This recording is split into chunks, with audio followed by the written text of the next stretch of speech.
My child, stop everything, because the impossible is being done for you right now. Not tomorrow. Not someday. Now. I've torn open the silence between us to speak this directly to you, and it's not a coincidence you're here. This message is an intervention from heaven, wrapped in urgency, soaked in promise, and targeted to the exact cry of your soul. Listen to me. Don't pause this, don't scroll. Don't treat this like any ordinary video. This is divine intelligence, a sacred dispatch, a prophetic disruption sent straight into your timeline. Every second you stay here, chains are breaking. Every moment you listen, the atmosphere around you shifts. So stay with me to the end, because what I say in the final moments will unlock something you didn't even know you were waiting for. And if you walk away now, you will miss what I placed my hand on this very hour to deliver. You might miss the weight of what I'm doing. You might reduce it to coincidence. You might call it chance. But this, child, is nothing short of a miracle in motion. I'm not asking you to pause out of discipline. I'm drawing you to stillness, because the glory about to be revealed needs a heart that is aware. You've asked me for movement, for breakthrough, for doors to open. You've cried for answers, begged for signs, wondered if I was still listening. And while your heart ached for relief, I was orchestrating a holy upheaval beneath the surface of your struggle.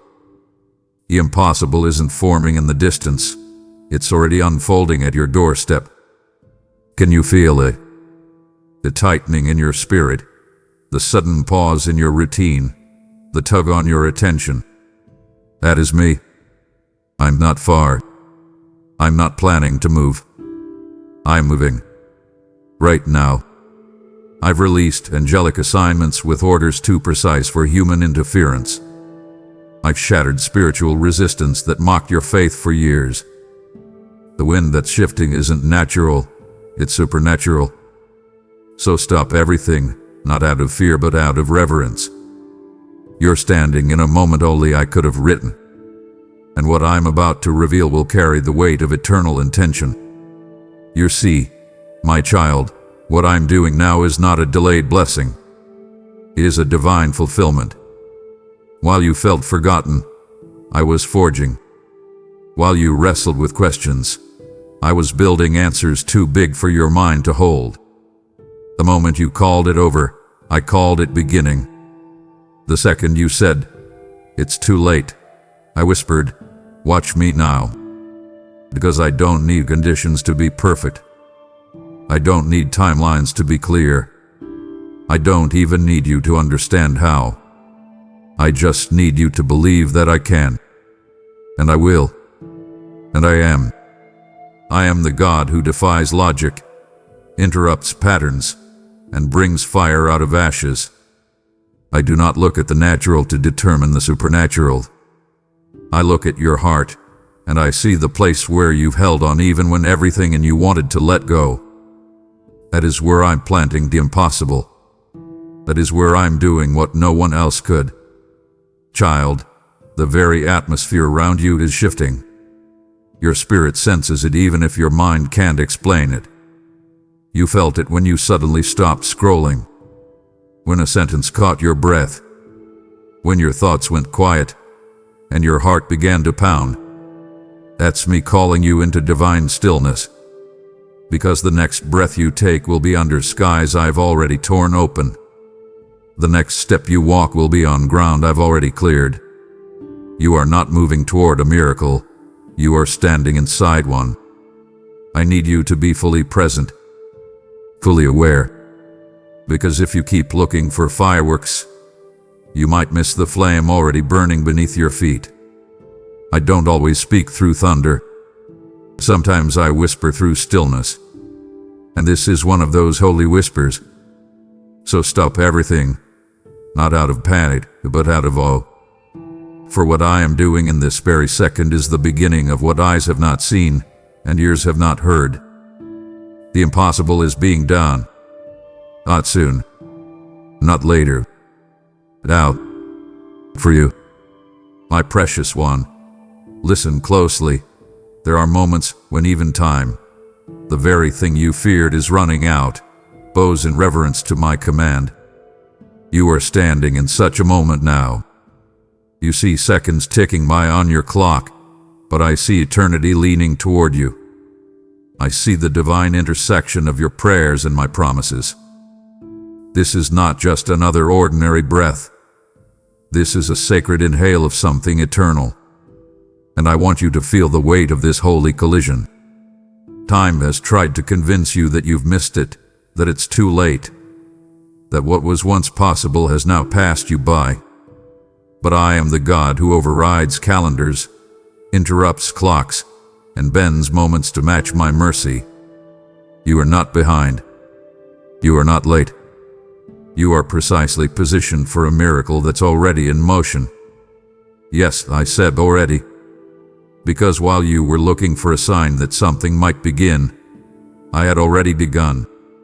When you were pacing the floor, whispering, "Meant Lord," I was activating the impossible in realms your eyes cannot see.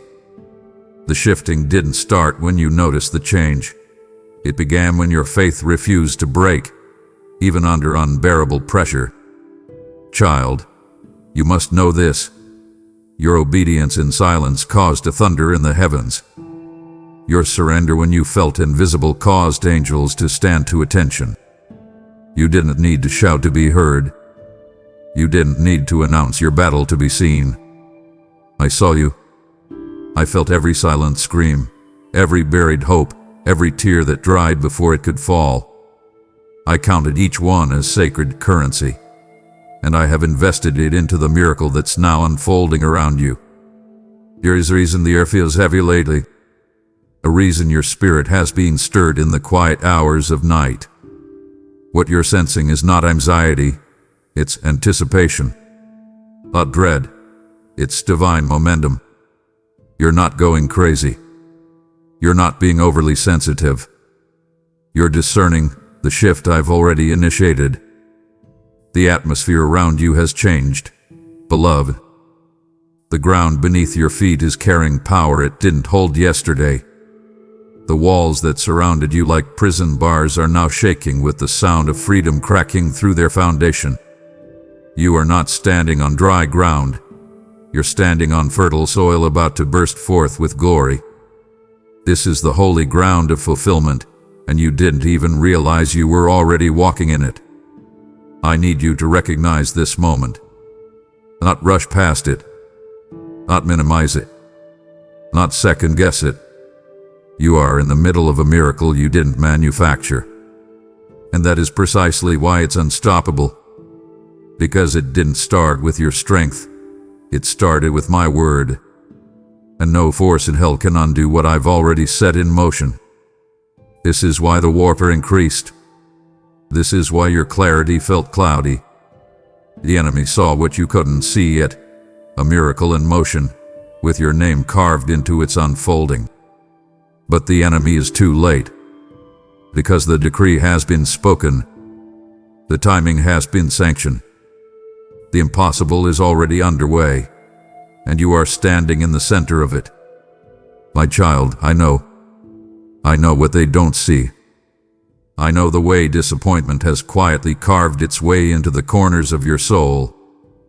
I know how you've trained yourself not to get your hopes up, how you've wrapped caution around your faith, not out of rebellion, but because you've been heartbroken by delay too many times. And I don't fault you for that.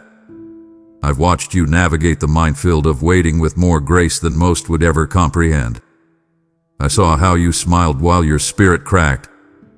I felt the echo of your groans when you told yourself, "It's okay," even though it wasn't. But hear me now. I did not draw you into this moment just to comfort your wounds.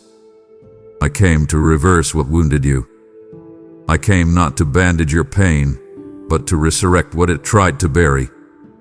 The patterns of delay that became normal for you are being shattered in this very hour.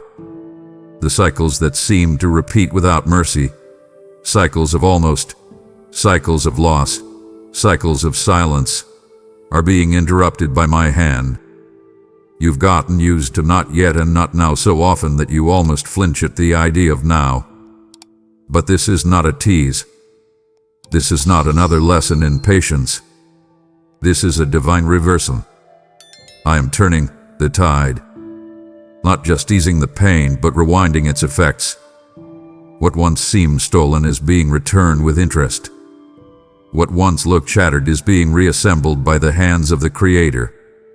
I don't offer partial redemption, child.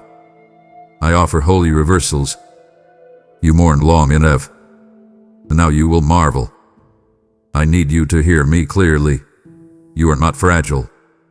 You are not broken beyond use. You are not defined by what didn't happen, by who didn't stay, or by what you couldn't fix. You are defined by me, and I say you are chosen. I say you are rising. I say the sorrow you swallowed in secret will now birth the joy you could never have imagined. Don't shrink from this moment because of past pain. Don't sabotage the arrival of your miracle because disappointment trained you to lower your expectations. Let me raise them again. Let me restore wonder to your heart. Because what's coming next will not resemble what came before. This time, you won't have to brace for impact. This time, the good news will not come with fine print. This time, the blessing won't evaporate in your hands. Because I'm not just releasing a promise, I'm reversing every lie that said you weren't worthy of it. I'm doing something that will make your heart believe again. Not because you tried harder, but because I refuse to let disappointment have the final word. So open your hands, open your spirit, open your eyes and prepare yourself. I have not come to comfort what hurt you. I have come to heal you by undoing what hurt you in the first place.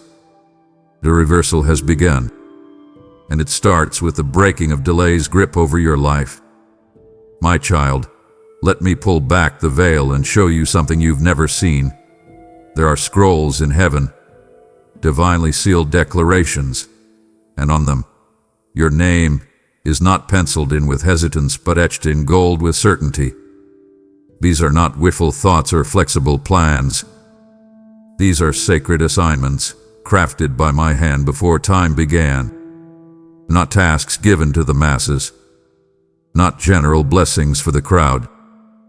These are intimate instructions encoded with your design, your breath, your divine blueprint. You've imagined yourself too ordinary. But what I've written for you in the halls of heaven cannot be erased by failure or delay. The ink I used to write your purpose is eternal, and today, the seal on that assignment has been broken. Heaven is not waiting any longer. The assignment has been activated. Understand this, beloved. I didn't wait for your perfection. I didn't wait for your plans to align. I waited for my moment. Because this isn't about merit, it's about mandate.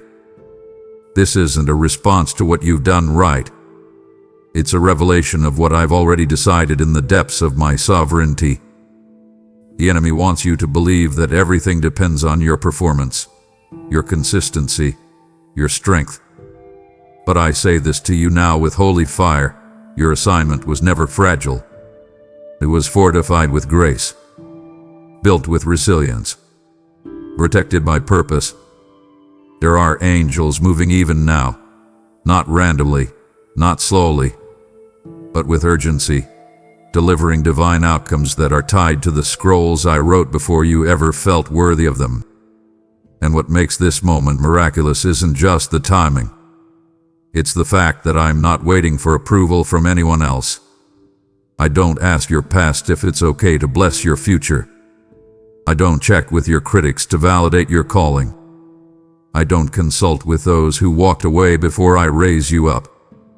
This assignment is mine, and I placed your name on it, not in pencil, not with conditions, but in gold, because I knew the battles you would endure, the tears you would cry, the yes you would whisper when no one else was watching. And now that yes, that hidden obedience, has collided with the moment of release. What I wrote about you in secret is about to be displayed in plain sight, and no power of hell can edit what I vowed in heaven. So breathe, child, not with anxiety, but with awe. You're not walking into coincidence, you're stepping into commissioning. You're not stumbling into favor. You're aligned with a divine assignment too detailed to be random. Don't downplay this. Don't shrug it off like another encouraging moment. This is not comfort. This is commission. You are standing at the door of a divine unfolding, and it has your name written across it in gold letters the enemy cannot smear, the world cannot ignore, and fear cannot erase. Heaven has moved. The assignment is alive, and you have been activated, not because you finally got it right, but because I've always known who you are. My beloved, you've worn yourself thin trying to untangle threads I never placed in your hands. You stood at the edge of decisions, crying out for clarity, asking, how do I fix this? And I've heard every whisper, every groan, every calculation in your weary mind. But I need to tell you something now with divine weight. This was never yours to fix. That heavy burden wrapped around your heart like chains, that was never my design. I didn't call you to be the fixer. I called you to be the faithful. I didn't place you at the center of the solution. I placed you at the center of surrender. And all this time, while you've been exhausting your strength trying to work it out, I've been waiting for you to finally let me in. I saw you trying to strategize your way through the storm. I saw you building mental blueprints for survival. But your mind was never meant to carry what only my spirit can conquer. The burden you've been bearing has not only exhausted you, it has clouded your vision. And here's the sacred truth, child. While you've been bracing for impact, I've been preparing an intervention. You thought your role was to be the planner, the protector, the provider, but I've always been those things to you. I am the builder, not just of dreams but of the path itself. I am the warrior, not just in your battles but in the unseen war that rages around your peace. I am the miracle worker, not just in theory, but in the tangible turning of events that no logic could ever arrange.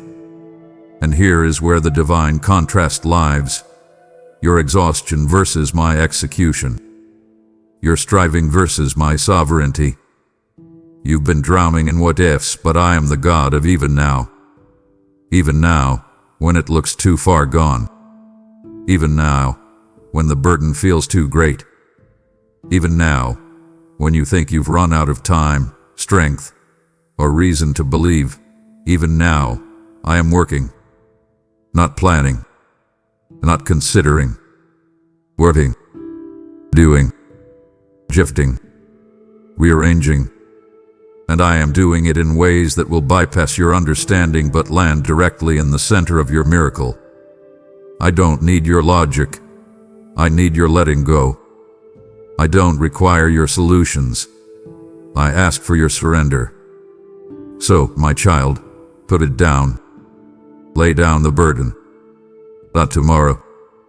Not after another sleepless night. Now, let me carry what you were never designed to hold. Let me step into the spaces where your strength has unraveled and your plans have fallen flat. This burden wasn't meant to be yours. This outcome wasn't meant to come through your planning. The breakthrough you crave is hidden inside the surrender I've been waiting for. Don't just trust me in theory. Trust me with a weight. Because when you release what you thought you had to control, you'll see the impossible begin to unfold without resistance. I'm not asking for your hustle. I'm asking for your heart. And if you give me that, I'll give you a miracle too breathtaking for words. I'm working the impossible, not beside you, but for you. My child, lift your head. Wipe the residue of fear from your heart. Because what once towered over you, those circumstances that mocked you, those voices that shamed you, those patterns that paralyzed you, they are now trembling. They were never as powerful as they appeared, but I allowed them to loom, to roar, to intimidate, because I knew this moment was coming. I knew that tables would turn, and now they are. The giants you thought were undefeatable have begun to shudder in terror, not because you found new strength, but because I just sent a word, my word, into your situation, and when I speak, everything else must bow. I didn't whisper. I declared. I didn't suggest. I decreed. And when the Lion of Judah roars, every pretender must flee. There were things in your life that tried to build themselves up as final. Fear masqueraded as fact. Delay disguised itself as destiny. Lack wore the mask of inevitability. These giants wrapped themselves in the fabric of your history and tried to convince you they would be your future. But here is the divine reversal. What they didn't realize is that their time has expired. My voice has shattered their foundation. My breath has torn through their defenses. My presence has peeled back the layers of their deception. They are now backing away. Yes, child. The giants are retreating. You may not see it fully yet, but in the spirit realm, they are already losing ground. They're shrinking. Their roar has turned into a whimper because they sense what's coming. And what's coming is me, moving fully and finally in your life. This is not a partial confrontation. This is a complete collapse. I didn't come to negotiate with what's been tormenting you. I came to annihilate it. I came to end cycles that have traveled through generations. I came to break chains you didn't even know existed. I came to bring an earthquake into the enemy's camp, shaking loose every false stronghold, every demonic delay, every oppressive weight that has tried to keep you small. You see, when I speak a word, it doesn't travel aimlessly. It doesn't wander. It doesn't wait for permission. It cuts through confusion like lightning.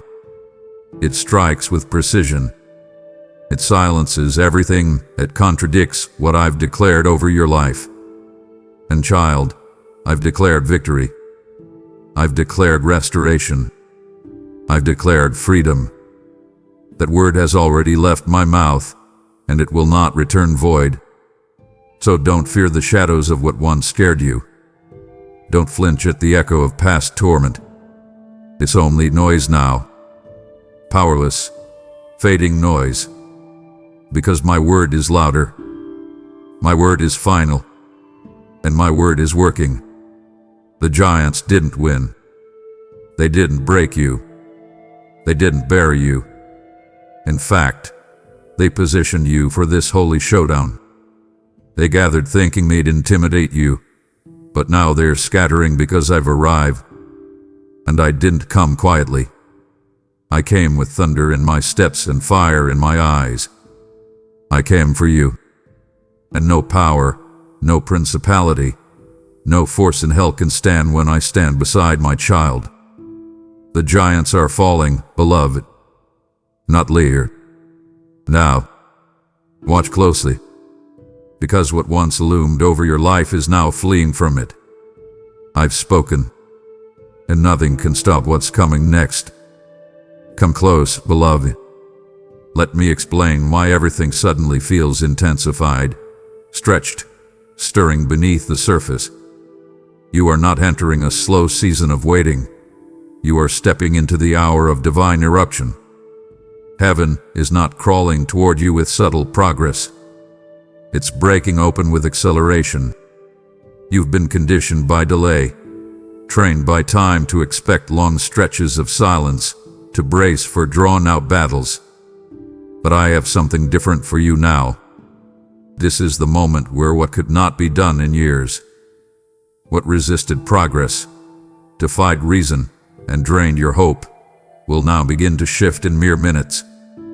Not because of a lucky break, but because of a God-breathed explosion of purpose.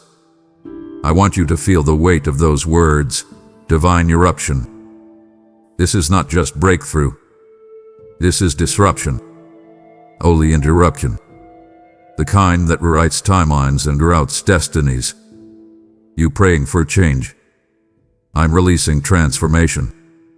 You asked for a door. I'm blowing open the hell wall. You asked for hell. I'm delivering heaven. Because when I move in eruption, nothing stays the same. Not your circumstances, not your perception, not even the way you define what's possible. The soil beneath your life, the very foundation of your waiting, is being shaken with glory. The roots that held your miracle underground are breaking through the surface with speed that no human hand can control. This is why the pressure increased before this moment. You thought you were being buried, but you were being planted. Buried things are forgotten. Planted things are expected. And I expected this moment. I expected you to bloom, to break forth, to burst beyond what kept you small. And now, here it comes, sudden, sacred, seismic movement. Watch how fast the things that once stalled begin to move. Watch how people who ignored you start to search for you. Watch how what was stagnant becomes supernatural. This isn't a seasonal improvement. This is a spiritual eruption. Heaven is in motion, and you are at the epicenter. So prepare your spirit, not with panic but with praise. This is not the time to play small or plan safe. This is the time to stretch, to expect, to declare boldly. Because what I'm doing now is nothing short of miraculous acceleration. Years of prayer are colliding with one moment of divine favor. What used to take months will now happen in mornings. What was denied for decades is about to arrive in days. Why? Because I'm no longer adjusting things slowly. I'm erupting them suddenly. This is the hour, child. On the us of our movement but of our eruption. You will not walk out of this gently. You will be propelled. You will be launched. And what comes next will not resemble anything you've ever walked through before. My beloved, let me remind you of something that I never once forgot. I am the God of vindication. Not petty revenge, not shallow applause, but holy, breathtaking, awe-inspiring vindication. There were voices, weren't there, that spoke too soon, judged too quickly, and dismissed you too easily. They looked at your pain and made conclusions. They saw your process and called it punishment. They evaluated your delay and deemed it denial. But what they didn't understand is that I was writing a testimony too profound to be explained by human progress. And now, in this divine reversal, I will make them say it. Not in shame, but in shock, in awe, in trembling reverence. Only God could have done this. Let their laughter echo. Let their doubt linger. Let their assumptions stand. For now, because I have not forgotten how they misjudged your journey. They looked at the dirt you were buried under and assumed you were done. They didn't realize I was using that soil to grow something eternal. What they mocked, I was molding. What they questioned, I was cultivating. And now the fruit is about to burst through the surface. Not just for you to taste, but for others to witness. They will watch, mouth open, mind stunned, as you walk into rooms they thought you'd never enter. As you receive favor they said wasn't possible. As you carry joy they thought your heart would never hold again. And when the question comes, how did this happen? Only one answer will suffice. Not strategy, not striving, just me, just God. I have prepared this moment not just for restoration, but for revelation. I will reveal myself through you. I will silence lies with living proof. You won't need to defend yourself. You won't need to explain the gap between your struggle and your breakthrough. Your blessing will be the loudest answer. And child, this won't be a one-time display. This will be a divine pattern, a signature of my sovereignty etched across your story. I will paint your life with evidence of my goodness. And every time someone thinks to give the credit to something else, I'll make the timing, the power, the scale of it so outrageous, so wildly exact, so beautifully impossible that no one can take credit but me. I will leave my fingerprints on every outcome. So do not fear the opinions of those who cannot yet see what I've hidden in you. Their disbelief has no power here. Their declarations of impossible will be swallowed by the demonstration of my faithfulness. Let them watch. Let them whisper. And soon, let them worship, not you, but the God who stood with you in silence and crowned you in full view. The next chapter of your life is not subtle. It is sacred spectacle. It is a public unveiling of private devotion. And those who once said, "It can't be done," will echo my name in wonder. Only God could have done this. Child, I want you to hear me clearly now. I am not slipping blessings into your life like secrets. I am not dropping miracles quietly through the cracks. I am not whispering hope into your soul and leaving you to figure out if it's real. No, I'm doing this loudly, in power, in presence, in precision. I'm doing this undeniably, because what I'm about to release into your world won't just be seen, it will be known.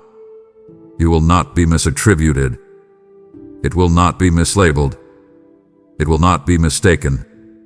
My fingerprints will be everywhere, on the door frames of favor, on the walls of restoration, on the blueprints of destiny. I'm not hiding this move. I'm highlighting it. You see, in seasons past, I moved in hidden ways, subtle shifts, quiet confirmations, whispers in the wind. But this time is different. This is not a season of concealment. It's a season of confirmation. This is the moment where what I've been doing in secret will now walk into the spotlight. This is the unveiling. Not because I crave attention, but because I want you to recognize my nearness. You go long enough wondering, "Is that you, God?" Now, I will leave no room for doubt. The clarity will be so piercing, the breakthrough so precise, the timing so divine, that even your most skeptical thoughts will fall silent in reverent awe. Every door that opens will carry my seal. Every opportunity that arrives will have my fragrance. Every shift in your surroundings will echo my voice. You won't need to wonder if it's me. It will be me. Unmistakably me. And even those who don't know me will begin to feel my presence when they encounter what I am doing through you. This is bigger than pavilion, bigger than promotion. This is about presence, a tangible, touchable, unmistakable presence. When I move like this, it leaves no questions, only worship, only wonder, only tears that say, "God, I see you now. I see what you've been doing all along." And let me tell you this, I'm not just marking the end of a season. I'm signing the beginning of a new one, with the ink of my glory, with handwriting so divine it makes human explanation crumble. I want the world to know who brought you out, who raised you up, who carried you through. I want you to know. I want your faith to rise, your confidence to return, your identity to awaken in the light of my undeniable activity. I want your heart to finally say, "It was God." From beginning to end, it was always God. So don't look away. Don't underestimate what's unfolding. Watch how I mark this moment with miracle after miracle. I am not hiding this. I am heralding it. My fingerprints are all over your future. Beloved, you've been running, mentally, emotionally, spiritually, racing through possibilities, rehearsing every outcome, bracing for what might go wrong. I see the thoughts that speed like thunder through your mind, crashing into one another, sparking anxiety, fanning the flames of fear. You've been trying to make sense of what doesn't yet make sense. But listen to me now. Pause. Just pause. Not forever. Not for the sake of inactivity, but for the sake of intimacy. Pause your thoughts so my presence can speak louder. Silence the noise that's tried to replace my stillness. Because what I've just released over your life carries a magnitude you will miss if you keep moving at the pace of panic. I didn't ask you to perform. I asked you to perceive. And that begins in stillness. This is not the hour to keep spinning mental wheels, to strategize your way into peace, or to analyze your way into revelation. The magnitude of this moment requires spiritual awareness, not intellectual activity. You are standing beneath an open heaven, and I've dropped something into your timeline that is weighty, wondrous, and wildly specific. But child, you won't feel it if your heart is cluttered with chaos. You won't recognize it if your mind is louder than your spirit. This is holy ground, and holy things are felt, not forced. I'm not giving you a puzzle to solve. I'm giving you a presence to soak in. What I've just released is not a trickle of blessing. It's a tidal wave of divine orchestration, and it's already in motion. So be still. Let the magnitude settle over you like a mantle. Let awe replace anxiety. You keep asking, God, what do I need to do next? And I whisper back, just stop. Not because you're failing, but because you're fretting.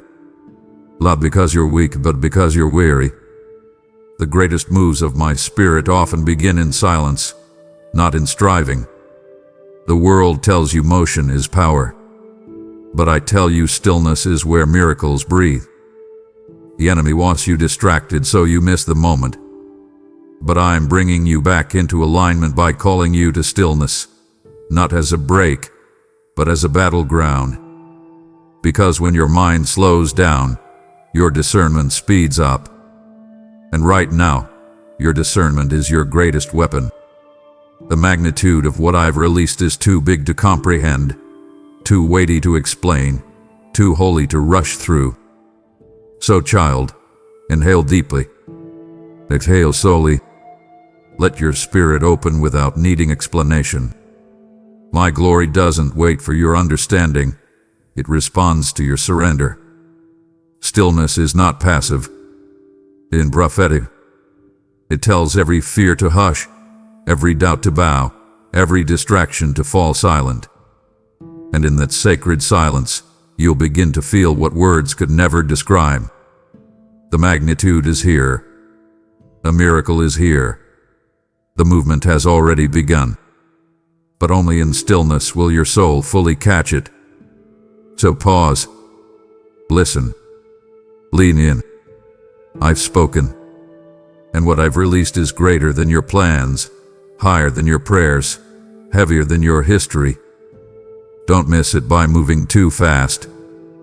Catch it by standing still. Listen to me, beloved. What you call being overlooked, I called being preserved. What you thought was rejection was actually redirection. You assumed you were forgotten, but I was the one who hid you. Not because you weren't worthy of being seen, but because the place you were about to be seen in wasn't worthy of what I placed inside you. I did not hide you out of punishment. I hid you out of protection. I tucked you away like treasure. I shielded you like sacred flame.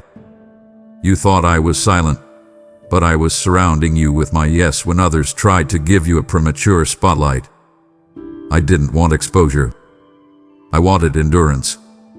Because when I reveal you, I don't want applause. I want anointing. And child, that moment has come. The season of hiding is ending.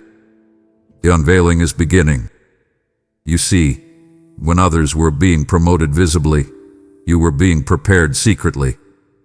When others received attention, I was giving you attention of another kind, attention to your roots, your integrity, your depth. You didn't go unnoticed. You went unseen. There's a difference. The world couldn't see you, but all of heaven was watching. Angels stood guard while I did heart surgery. I wrote your beliefs, repaired your identity, restructured your posture. And now, when I bring you forward, they won't be seeing a shell. They'll be seeing someone sealed. Sealed with fire. Sealed with faith. Sealed with favor.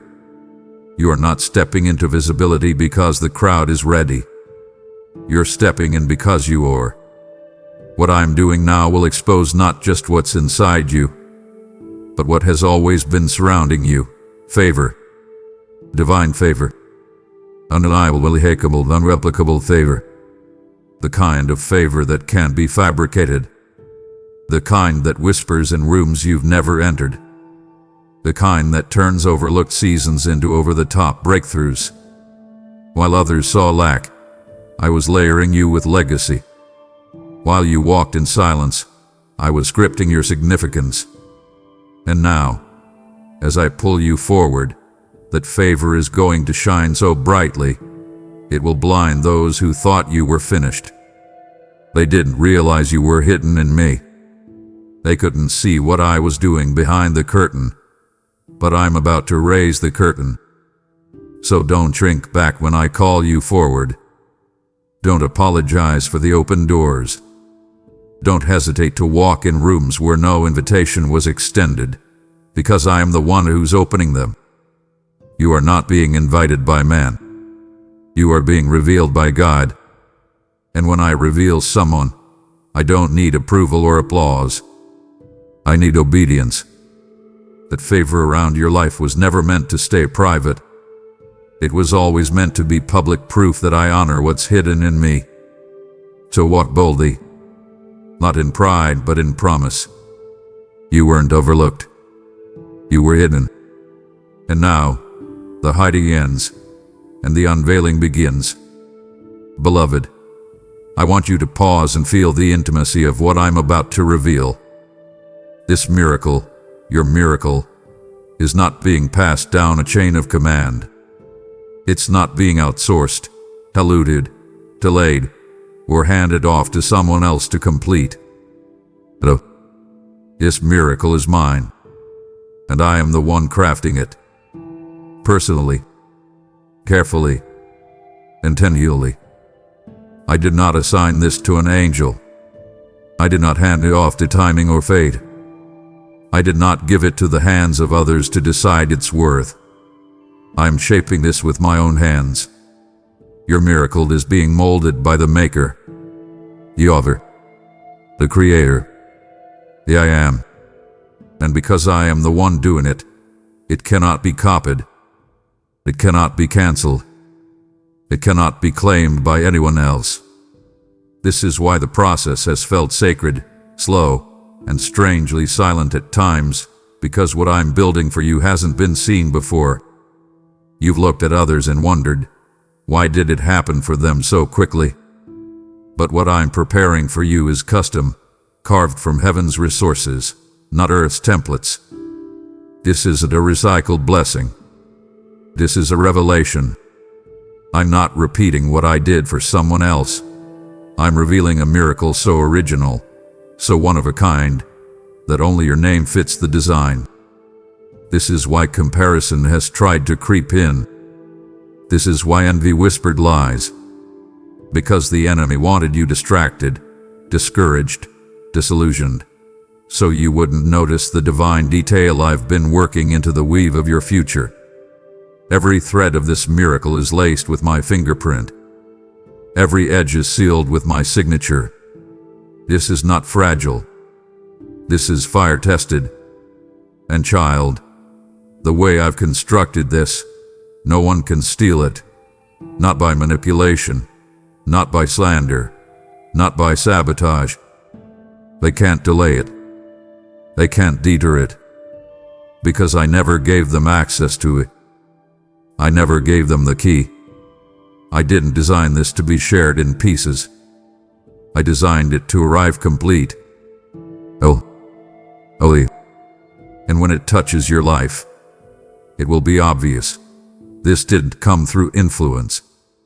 It came through intimacy, This didn't arrive because of connections. It arrived because of covenant. And I don't break covenant. So let me settle the questions rising in your heart. No, it hasn't passed you by. And no, it hasn't been given to someone else. No, you haven't missed it. I've been holding it, shielded, shrouded, sacred, until this exact moment. And now, I'm delivering it myself. You will not have to fight for what I've already secured. You will not have to perform to earn what I've handcrafted. You will simply need to receive. And when you do, the world will wonder. They'll try to explain it, frame it, claim it, but they won't be able to, because it will be marked by something too holy to replicate. It will carry the fragrance of my presence, the weight of my glory, and the undeniable touch of my hands. This is not a borrowed blessing.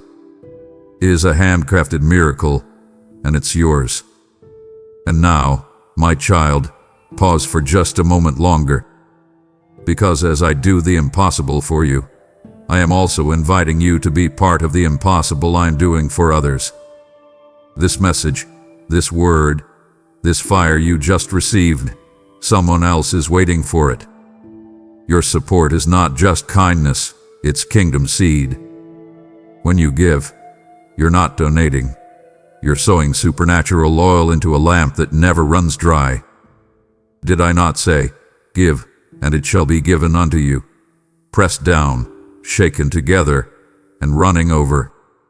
That promise is alive now, for you. So if your spirit is stirred, move now. Sow into this mission by using super thanks, joining membership, or giving through the link in the description, and watch me multiply your obedience with unstoppable favor.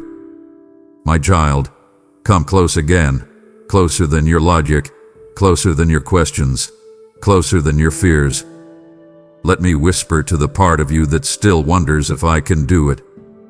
Yes, I can. And not only can I, but I will. And not only will I, but I am. The impossible is not intimidating to me. It does not train me. It delights me. It is not the edge of my power. It is the beginning of my playground. I specialize in impossible things. While man is bound by probability and data and time, I move in dimensions that defy all three. What they call ridiculous, I call routine. What they dismiss as absurd, I declare as absolute. The impossible bows to me. You've been afraid to believe fully because you didn't want your heart broken again. I saw it. I felt it. You tiptoed around hope. You wrapped your dreams in disclaimers. You tried to protect your soul from disappointment. But I've been preparing you, not just externally but internally. I've been shifting the soil of your heart, tearing out old weeds of unworthiness, lifting the weight of maybe not me. And now, in this holy moment, I say, you are ready. Not ready because you're perfect. Ready because you're open. Your heart has finally reached the place where it can receive without resisting. Hope no longer feels like a threat. It feels like home. That's why I waited. Not to punish you, but to prepare you. Because I refuse to pour miracles into hands that aren't open to receive them. I won't bless you in a way that breaks you. I won't rush the revelation. I'll release it when your spirit is tender enough to cradle it, not question it. And now you are here, standing on the edge of a divine outpouring, heart wide, faith rising, expectation awakened. I know there are still whispers of fear. I see them, but they no longer rule you. What rules you now is hunger, and I will not deny the hunger of a yielded heart. I will not ignore the cry of one who dares to believe again. So, child, lean back into trust. Lean away from timelines, outcomes calculations. I'm doing the impossible, not eventually but imminently. not in pieces, but in power. I don't need conditions to be ideal. I don't need people to agree. I just need your yes. And you've given it, through tears, through tiredness, through trembling belief. And now, the heavens respond. The impossible is not on the horizon. It's at the doorstep. What others called unreachable is now unavoidable. What once lived in the realm of dreams will soon live in the realm of testimony. This is not wishful thinking. This is divine certainty. The impossible has found its landing place in your life, and it's happening now. My child, lean in and hear me now, not with your ears but with your spirit. You've waited long enough for others to validate what I've already confirmed. You've exhausted your energy trying to gather consensus, hoping that when the right people say yes, then your breakthrough will finally arrive. But that's not how I move. I don't need agreement from those who couldn't see your value. I don't require permission from those who doubted your direction. I'm not assembling a committee to approve what I've decreed. I've already said yes. And when my yes thunders across the heavens, there is not a single voice on earth or in hell that can overrule it. You've been looking around, hoping someone would see the potential in you and confirm what I've whispered in the hidden places. You've sought confirmation, affirmation, even cooperation, and when you didn't get it, you questioned whether the promise was still alive. But child, don't confuse silence from others with hesitation from me. My decision has never wavered. The yes over your life is not hanging in the balance. It's been sealed by my voice, signed by my covenant, and sustained by my faithfulness. Others may have hesitated, but I haven't. They may have been unsure. I wasn't. Before they ever had an opinion about your life, I had already spoken life into you. That yes I spoke over you wasn't just about a blessing. It was about identity. I said yes to your purpose. I said yes to your healing. I said yes to your restoration, your release, your return. That yes echoes through every dimension of your life, whether you feel it or not. It is the reason doors that should have remained closed are starting to creak open. It's why opposition has increased, because the enemy hears it too. Heaven has already approved the release, and now the earth must make rule. There's no more delay. There's no more discussion. My yes isn't a suggestion, it's a sovereign decree. And when I decree a thing, it must come to pass. So stop waiting for applause. Stop holding your breath, wondering if they'll finally get it. They don't have to. What I'm doing in your life isn't up for debate. It's been divinely decided. I've endorsed you not because of what others see, but because of what I see. And what I see is someone ready, chosen, prepared, and anointed. Your story will not be written by the ones who overlooked you. It will be written by the one who authored you. My yes has spoken. And child, when I speak, every other voice must fall silent. Every gate must open. Every storm must settle. I'm not waiting for the right people to agree.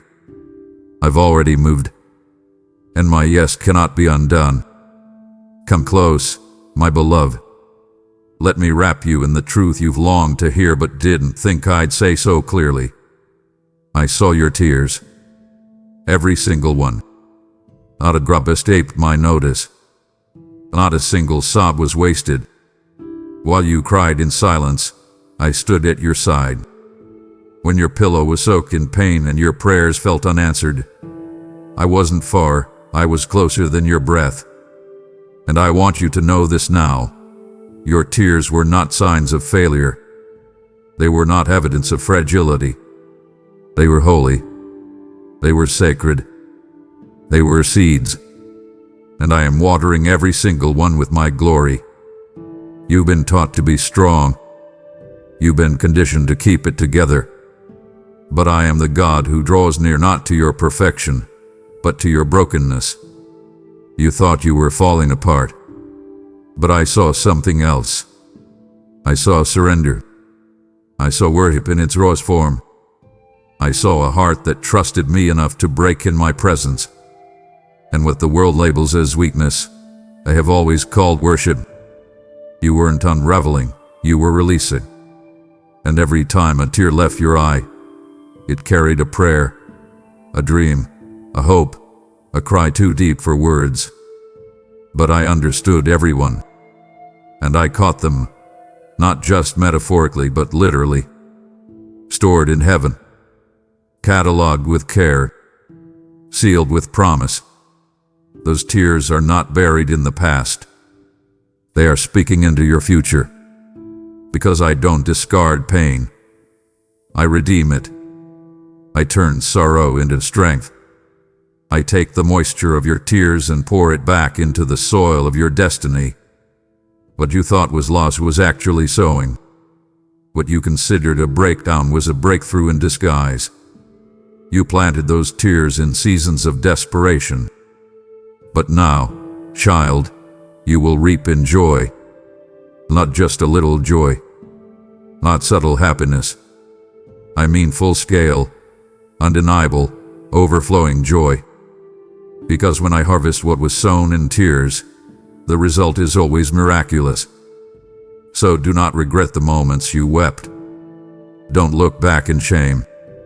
You didn't fall apart. You fell into me. And now, I am resurrecting the impossible through the very things that tried to drown you. Your tears weren't wasted. They were weighted with glory. They were collected with care. And now they are about to rain down in ways you couldn't have predicted. Restoration is coming. Renewal is being released. And it will be drenched in the power of every tear you've cried. I've seen them. I've counted them. And now I'm about to multiply them, not as sorrow, but as miracles. You sowed in tears. And now, prepare to reap in glory. Child, I've heard your prayers in the midnight hours, the whispered ones, the desperate ones, the ones you didn't even know how to finish. I heard the pleading in your voice as you asked simply to make it through, to just survive, to keep breathing. I did not overlook you. I did not minimize your pain. But now I need you to understand something deeper, something higher. While you were praying for survival, I was preparing overflow. While you were asking for a way out, I was designing a way into something greater. You see your wounds, I see your womb. You were asking for breath. I was forming a breakthrough. And now, my child, the moment has come. I'm not going to give you just enough to get by. I'm about to give you more than enough to overflow. You've learned how to live in survival mode, how to stretch little, how to smile through storms, how to navigate with next to nothing. And I honor the strength it took to stand when everything inside you felt broken. But survival is not your portion. It was the process, not the promise. The table I've prepared for you in the presence of your enemies is not one of scarcity. It is one of abundance. I did not anoint your head with oil just to keep your cup half full. I overflow it. That's who I am. I am El Shaddai, the God of more than enough. I am Jehovah Jireh, the God who provides in excess. And what I am releasing into your life in this season will go beyond your last prayer, beyond your last request, beyond even what you believed was possible. You were trying to survive the storm. I was planting seeds in the soil of the storm. And now the wind that once shook you will be the same wind that carries the fragrance of favor. The rain that drenched your sorrow is now nourishing the roots of restoration. This is what overflow looks like. Answers that exceed questions. Blessings that outshine needs. Joy that outshines the sorrow. Peace that overtakes the panic. You will not have to ration this. You will not have to hide it or apologize for it.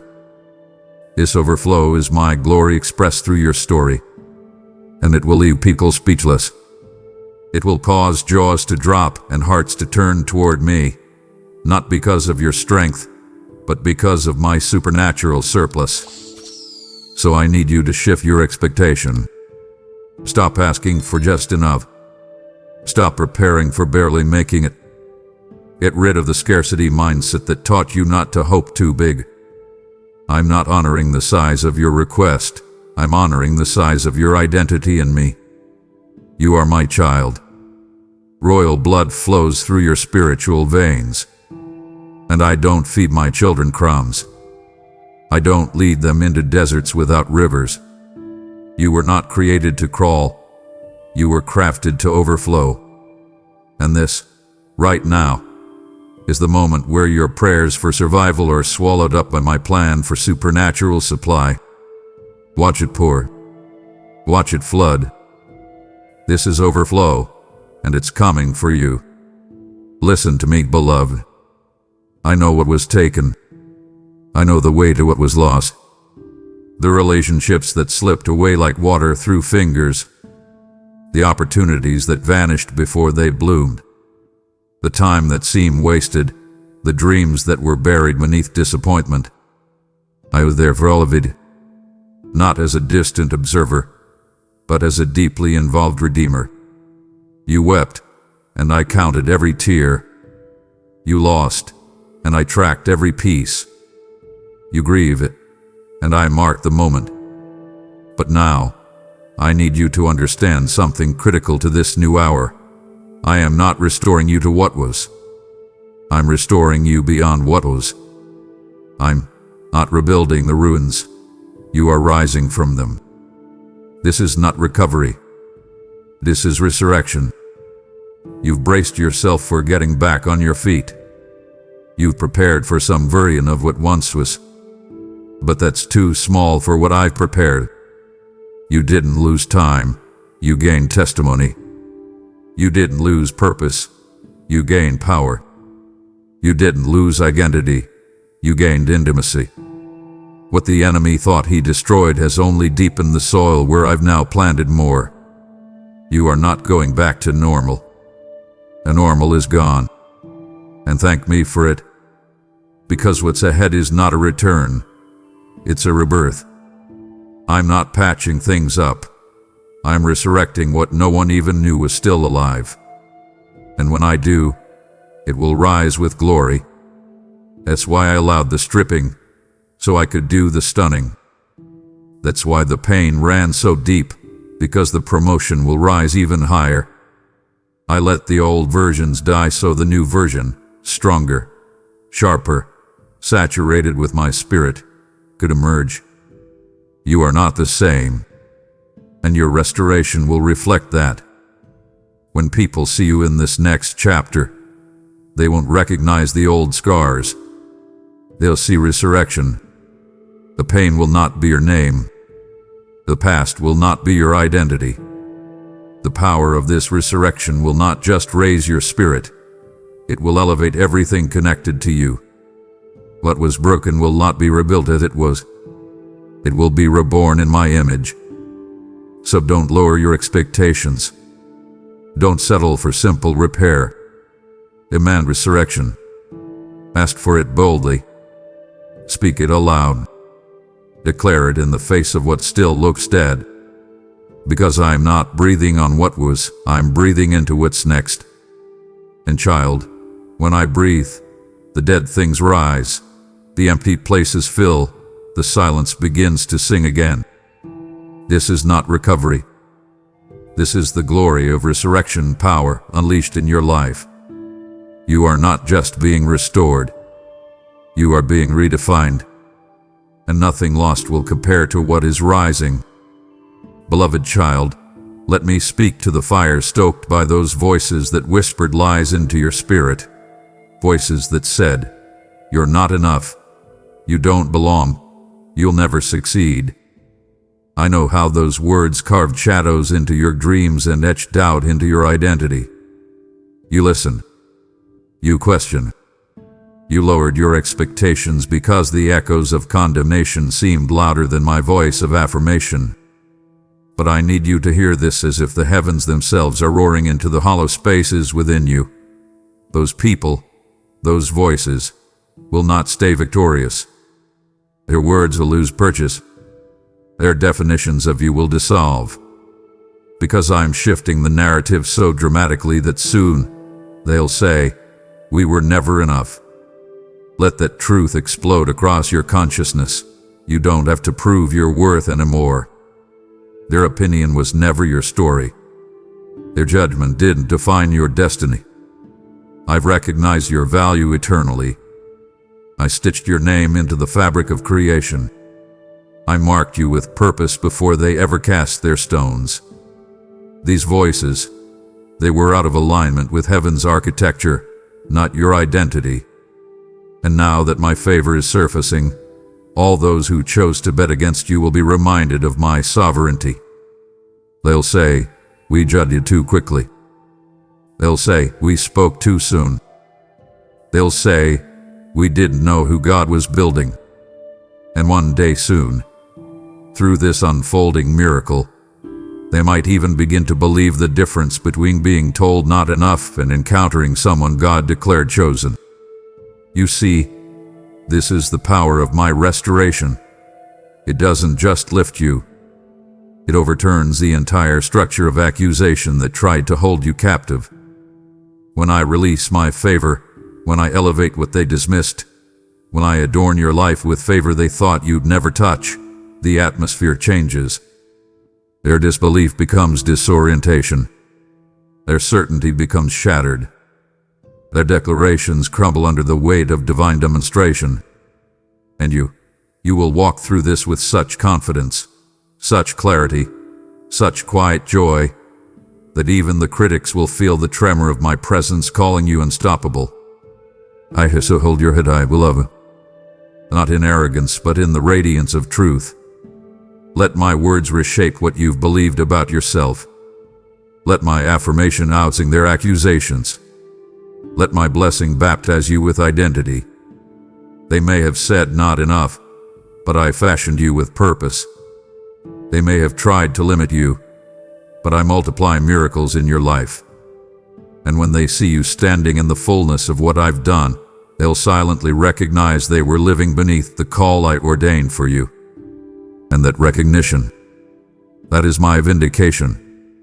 That is holy redemption. That is proof. My precious child, you've carried the weight of yesterday's shadows. You've walked through corridors of hurt, through rooms filled with disappointment, through seasons with no light at the end.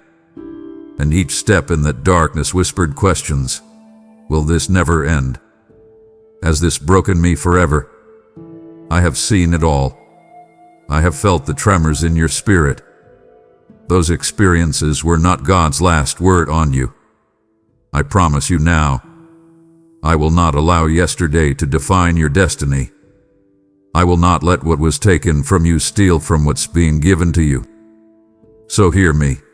Your past is not your final chapter. I'm writing a new one, and it's drenched in redemption, radiance, and resurrection. Let me tell you about transformation, holy, heartfelt, upward movement. It doesn't ignore your pain. It doesn't gloss over your scars. It doesn't ask you to forget what happened. Instead, I take what broke you and I make it the platform for your breakthrough. The broken pieces of your history. I gather them with grace. I shape them with purpose. I elevate them with mercy. What happened to you? The betrayals, the failures, the losses, I'm weaving them into your testimony. Because in my economy, sorrow does not stay buried.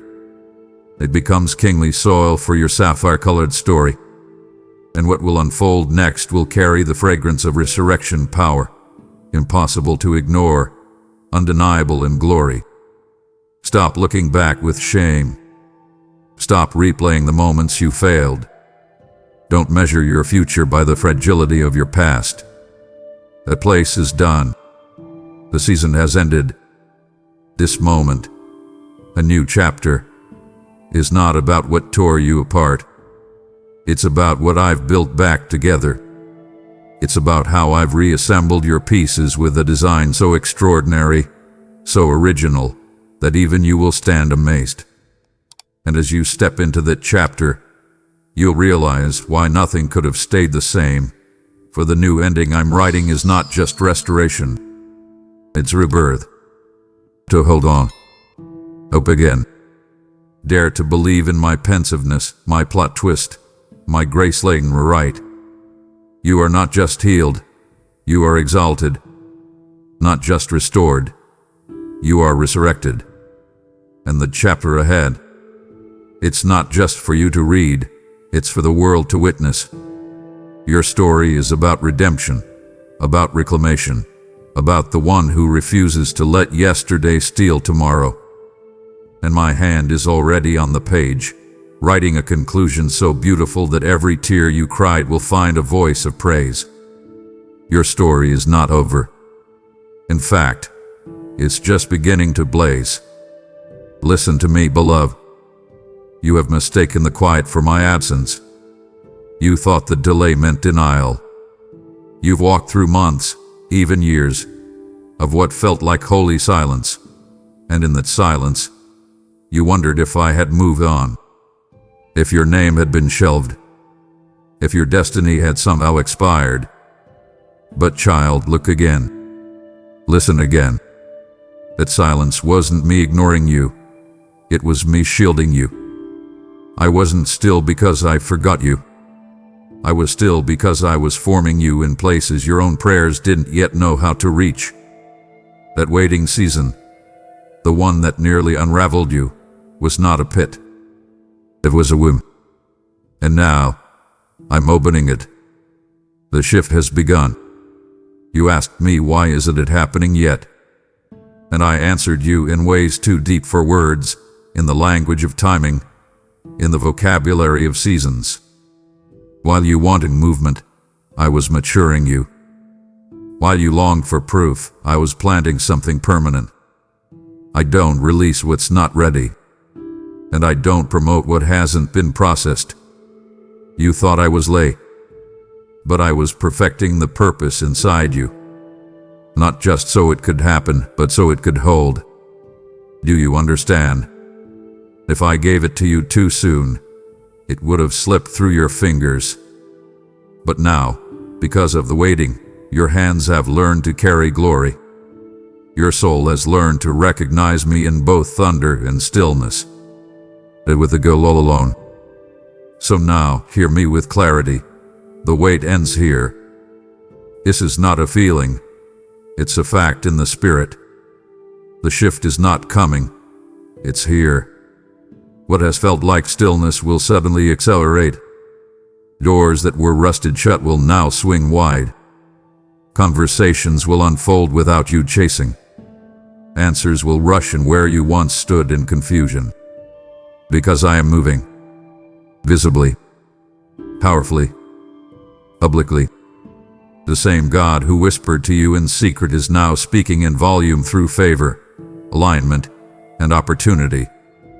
And no one will be able to say it was coincidence. They'll know. I've come to collect the seeds you sowed in silence. So stop mourning the wait. Celebrate it. Because it didn't waste you. It weaponized you. It didn't silence your purpose. It solidified it. And now, like the sudden cracking of dawn after the longest night, I'm shifting your entire atmosphere. Heaven has moved. And earth is about to catch up. The waiting season is ending. And the wonder season is beginning. My child, so often you've prayed for a moment, an opportunity, a breakthrough, an encounter, a breath of fresh air in the midst of the storm. And I've given you moments, haven't I? Glimpses of grace, flashes of favor, glimpses of my nearness. But what I'm about to do now is different. This isn't just a blessing, it's establishment. I'm not just sending something to you, I'm building something in you. And what I build, no man, no storm, no steam can tear down. I am making you unshakable. You've lived long enough on temporary highs and unpredictable lows. You've watched moments slip through your fingers because you didn't have the foundation to hold them. But that ends here.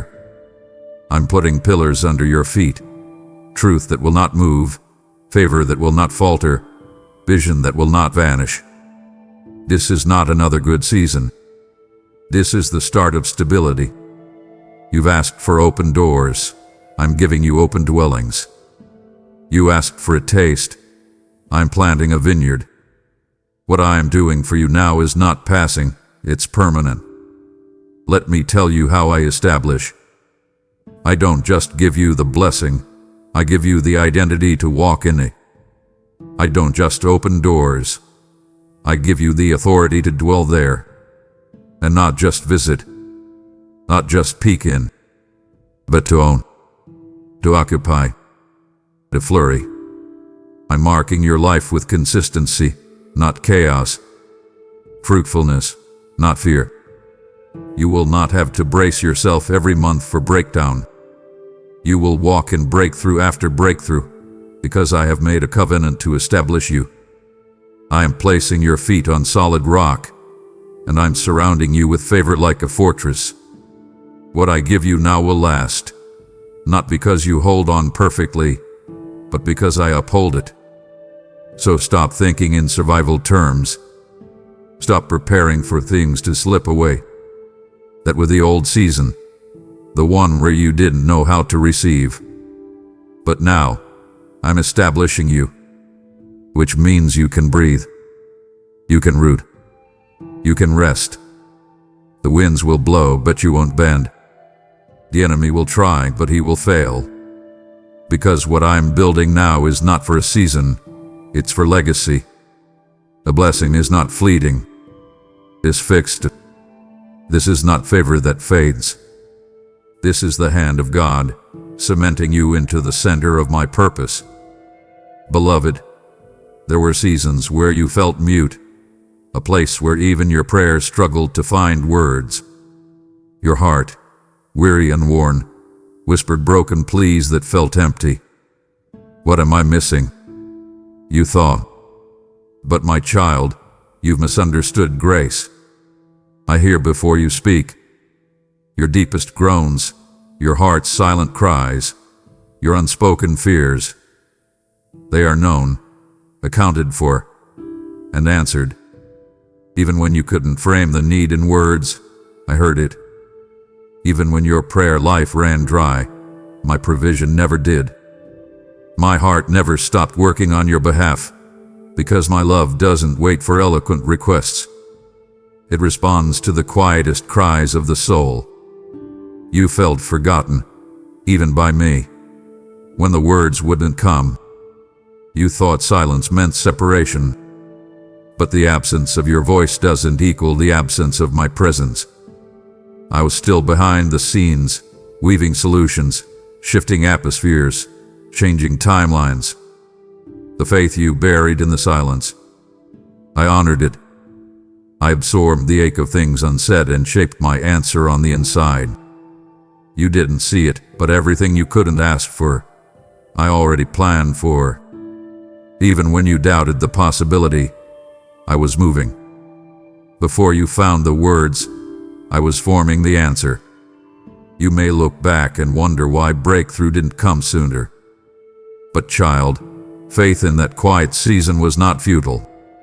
That waiting space, when prayers felt stale or absent, was my sanctifying ground. I didn't wait for perfection before I moved. I moved by grace, for your growth. I orchestrated things not based on your clarity, but on my clarity, and not on your strength, but on my strength. That's what makes an answer divine, when it aligns with heaven, not human capability. Even when you stopped praying, I never stopped answering. Even when your faith faltered, my faithfulness stood firm. That is who I am. So now, hear me clear. You don't have to have it all figured out to be heard. You don't need perfect words or sure plans to receive my movement. Even in silence, my power pulsates. Even in doubt, my grace is operative. When you couldn't cry anymore, I was still weeping over your brokenness. When you couldn't believe anymore, I was still believing for you. And now, out of that silent season, I'm doing what you couldn't articulate. I'm answering in ways that exceed speech. I'm responding in ways that write your future. And even now, while you read this, you are experiencing the echo of my unseen response. Because I am not unaware. I am never late. I am always near, even when you can't feel me. What I'm doing in your life is too holy to keep to yourself. I've turned your silence into a psalm and your waiting into a witness. Now I'm asking you, partner with me to carry this word to someone who's still on the edge of giving up. Your support isn't about sustaining a video. It's about releasing rivers of hope into the lives of others. When you give, you're lighting a match that will ignite faith across nations. As it is written, he who sows bountifully will also reap bountifully. I, the Lord, am watching, not to measure your amount, but to multiply your heart. So step into divine generosity right now. Use Super Thanks, membership, or the PayPal link below, and watch your gift become a miracle for another soul. I know the weight you carried, what you called unchangeable, set in stone, impossible. There were seasons where Sundays felt no different from Mondays, and hope felt as distant as a fading star. You faced what you believed was forever, and you thought your story was sealed. But my child, I am in the unmaking and the remaking. I am dismantling what seemed immovable. I'm unraveling that situation with my breath, without strain, without sweat, without show, because my power doesn't need preamble. And that door that remained locked for years, the one you tried every key on, don't look now, but it's swinging open, without knock, without warning, without hesitation. You thought you had settled into the shape of your struggle. You adapted. You adjusted. You accepted that some seasons don't shift. But my heart never settles. My plans don't stay the same. What you believed was final. Broken relationships, stalled dreams, locked promotions. I'm shifting them, not incrementally but in eruption. Because when I move, even time rewinds to create my future. A person you were while you waited. I'm calling you to a place you never could have envisioned in that season. The dreams you shelved, I'm resurrecting them with wings. The hopes you buried, I'm planting them deeper, and they will rise with my glory. And that locked door, that one that mocked your faith by staying shut, it's not just opening. It's flying off its hinges. No invitation. No negotiation. No knocking needed. I am breaking walls. I am leveling barriers. I am commissioning open doors. You won't have to convince anyone. You won't have to explain or fight. I am the locksmith, and my key opens destinies. That situation was not your identity. It was a chapter. And now, a new chapter is beginning, one that will be defined by my movement, not by your stagnation. So, beloved, lift your eyes. Step toward that open door, even if it falls off its hinges while you're not looking. Let my wind carry you into what I've created. You don't have to inch forward. You can walk in, wildly, softly, fully. The chapter that felt permanent is now temporary. The locked places are turning into pathways. The impossible is becoming your inheritance. I have unraveled the old to restore the new. And you're about to live the shift you once prayed for. Not because of your persistence, but because of my power, unrestrained and undeniable. I need you to remember this, not as a metaphor, but as truth breathed into your spirit. every prayer you whispered in the depths, the ones that slipped off your lips before sleep, between tears, in the lonely stretches where you felt abandoned, none of them went unheard. I archived them, not in confusion, not in indifference, but in holy safekeeping. I labeled them with eternal intention. When you stepped away, defeated, with words you couldn't finish, I held them. I cataloged them. I fastened them to my heart. And you've been moving through days wondering if God just forgot. And oh my love, those prayers were never forgotten. They were guaranteed. The moment you uttered them, they entered my archive, where timing isn't dictated by human chronology, but by divine orchestration. Not based on your schedule, your convenience, or your capacity, but based on my fullness, my readiness, my movement. Every tear, every sigh, every silent plea that couldn't find words became a seed in heaven's soil. I didn't react to your volume. I responded to your surrender. And now, in this sacred hour, that fulfilled timestamp has arrived. What you buried quietly is rising gloriously. What you thought was lost is being lifted to manifest. What felt delayed is now delivered with dramatic momentum. Consider for a moment the gravity of that. While you wondered if I was listening, I was listening already. While you questioned if I would remember, I never forgot. That prayer you thought went nowhere is about to surface in ways that exceed anything your spirit dared to hope. Doors you expected to stay shut, open. Voices you anticipated to stay silent, celebrate. Moments you prepared to mourn, morph into milestones. Not because you fought harder, but because I archived and fulfilled. I aligned heavenly agendas with Earth's moment. So stop doubting the stirring in your spirit. That is my orchestration post-fulfillment. I'm responding now, not because of your perfection, but because of my promise kept. A timestamp isn't retroactive charity, it's covenantal reliability.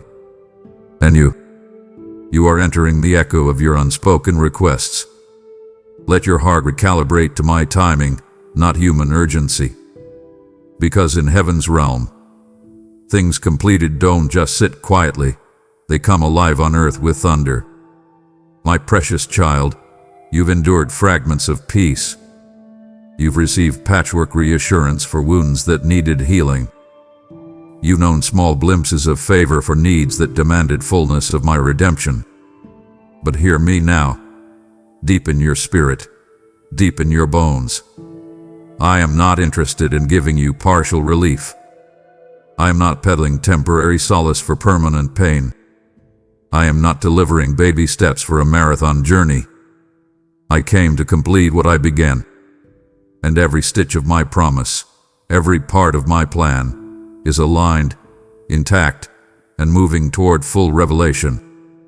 I do not do half measure. I do covenant-level completeness. Imagine for a moment a tapestry in the making, every fiber laid with care, every color purposefully chosen, every line designed with divine artistry. I wove your promise in the loom of my presence. I painted your destiny with colors that don't fade. I embroidered restoration into your identity. And every time you questioned your worth, I preserved each thread with determination. You may have perceived gaps, places where you felt you didn't measure up, didn't have enough faith, didn't hold on long enough. But those perceived holes were never in my design. I created a masterpiece, and I will not allow one thread of my promise to unravel. The relief you're experiencing is not a band-aid, it's a banner. The fulfillment you're seeing is not a fragment, it's a field of freedom. When I move to finish what I've started, heaven rejoices, the earth shifts, and it changes everything. That lingering doubt, that persistent pain, that unfinished season, those will not define you. Instead, the fullness of my completion will. All that I've begun will reach wholeness. All that my word announced will find its finish. And not because you manufactured it, but because I crafted it on a foundation so sure, no devil, no doubt, no delay can dismantle it. So settle into that truth. Embrace the fullness that has longed to meet you. Don't let little blessings steal your expectation of total restoration. Don't be satisfied with less when I am releasing my best. Don't trade moments of peace for a season of promise. I came not to leave things undone, but to declare things done. I came to fill voids, close cycles, redeem laws. And not one thread of my plan will unravel, because it's woven in my faithfulness. My child, there was a time when impossibility felt like a stronghold, unassailable, taunting, mocking your every prayer with an echo of, you think, you dare, you believe. I witnessed how those words shook your core, how doubt whispered in your ear, how hope seemed swallowed by the weight of what looked immovable. But let me shift your perspective. Those walls of impossibility were never as strong as they appeared. I placed them there not to keep you out, but to show you where to bring your faith well. What once laughed at your faith is now trembling. I'm not merely removing the obstacle, I am rearranging reality. And when my performance unfolds, impossibility will find itself under siege. I didn't come to override impossibility with convenience, but to confront it with sovereignty. I am shaking foundations that even you thought permanent. Those stones that felt ancient and unshakable, they are quivering now. I'm rolling away boulders that shadowed your yes until you didn't believe your own lips could speak such audacity. My movement is not small. It is seismic. The things that looked immovable, the barriers, the limitations, the no's, are being uprooted. And when I uproot the impossible, what appears on the surface is not simply relief. It is revelation. A revelation that shows the world, when God shifts, even mountains must move. This is not a performance for your strength. This is a proclamation. Nothing in the natural can stand when divine intent pushes against it. I've seen what you've endured. I measured how deeply those walls cut. But now, the same atmosphere that allowed you to be discouraged is being transformed by my declaration. Your heart might still be adjusting to release, but your future is already aligning with resurrection. What once scoffed at your faith will be silenced by my power. The impossible will become your testimony. The laughter in the darkness will turn into worship in the light. And your life will be living proof that when I move, impossibility falls. Beloved, there comes a moment, a holy interruption, when life doesn't just get better, but breaks open in ways you never scheduled for, foresaw, or earned. That moment is here. I'm introducing a divine disruption. Not a disruption of fear above favor. Not a detour, but a decisive redirection. I'm pulling the rug out from under discouragement. I'm turning the tables on delay. I'm resetting everything around you into alignment with my purpose, my power, my presence. This is not chaos. This is a carefully orchestrated eruption that realigns circumstances, shifts seasons, and positions you perfectly where provision meets promise. Everything you've been trying to make happen, with strategies, with striving, with second guessing, is now giving way to something far greater, my sovereign shift. The disruption I bring is not hurried. It is holy. It's a break in the predictable, a wake up from the routine, a call out of comfort into calling. When I disrupt, I don't shatter without purpose. I reassign. I reset. I rearrange. Your life is not being tossed by random winds. It's being realigned by my voice. And every structure built on past limitation is being transformed by my instruction. Let me make clear. This divine disruption is not to derail you, but to deliver you. It's not frustration masquerading as progress, but breakthrough in divine delay. the systems that worked against you, the cycles you've been stuck in, the limitations you've worn like chains. Watch them unravel. Opportunities will not just present themselves, they will press themselves upon you. Doors you never expected to knock on will swing open. Voices you thought silent will call your name. And you will feel, deep in your spirit, that this is not random chance, but divine choreography. So don't fear the unfamiliarness of disruption. Don't brace for tectonic shifts with dread. Instead, brace with expectation. Because when I disrupt, I don't break what I'm building. I demolish what's holding you back. I destroy the displacement and restore the destiny. This shift is not a moment. It's a movement. A reset. And you, my child, will rise into alignment, not just with purpose, but with glory. Beloved child, lay down the weight of routine and shake off the settlement of past patterns that have held you in a cycle of disappointment. Because what I'm doing is not a rerun, it's a radical reset. I am not repeating what's already been tried. I am releasing a divine disruption, a heavenly intervention too powerful to be replicated by human instinct or religious rhythm. This is not about retracing steps or renovating old ground. It's about releasing everything from the prison of what's normal and resetting your world into alignment with my unimaginable design. You've lived long enough under the tyranny of "we've always done it this way." You've been stuck in a loop that taught you to brace for disappointment, expect delay, and reconcile with the residue of almost. But I didn't craft you for monotony. I am breaking through. This disruption is not chaos. It is peace crashing in through the cracks. I'm not orchestrating an accident. I'm announcing a breakthrough. Walls that felt secure will collapse. Systems that no longer serve will dismantle under the weight of my movement. This is holy interruption, precise, poised, powerful, and it's for you.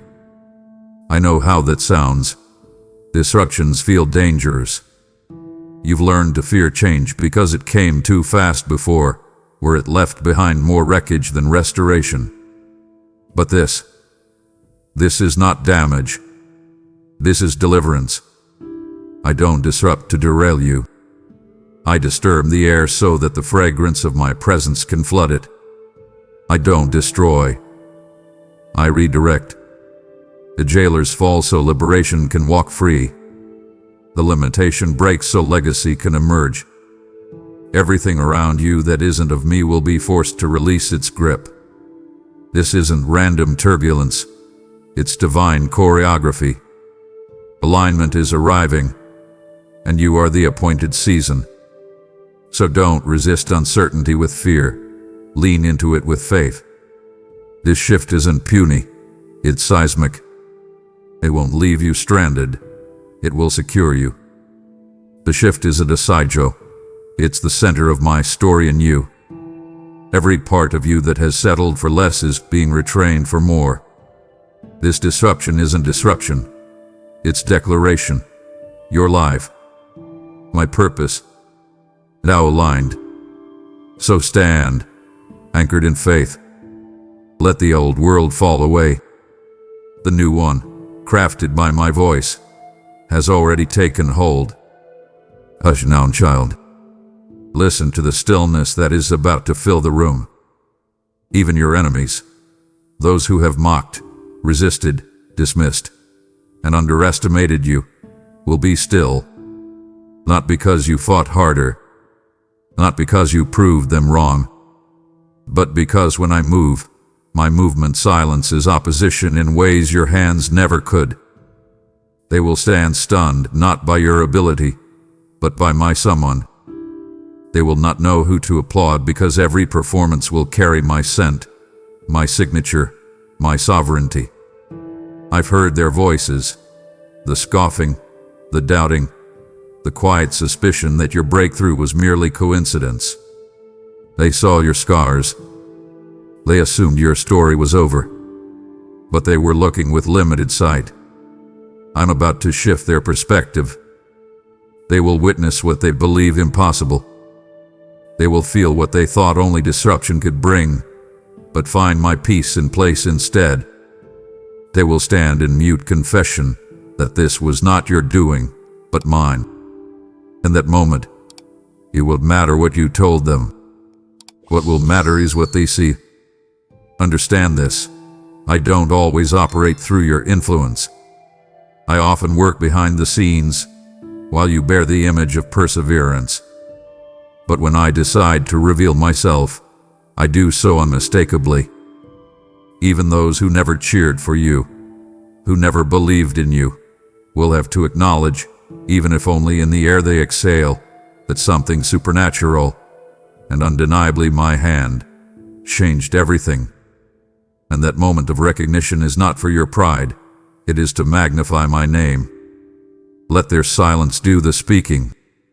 Let their all become the altar where my presence is honored.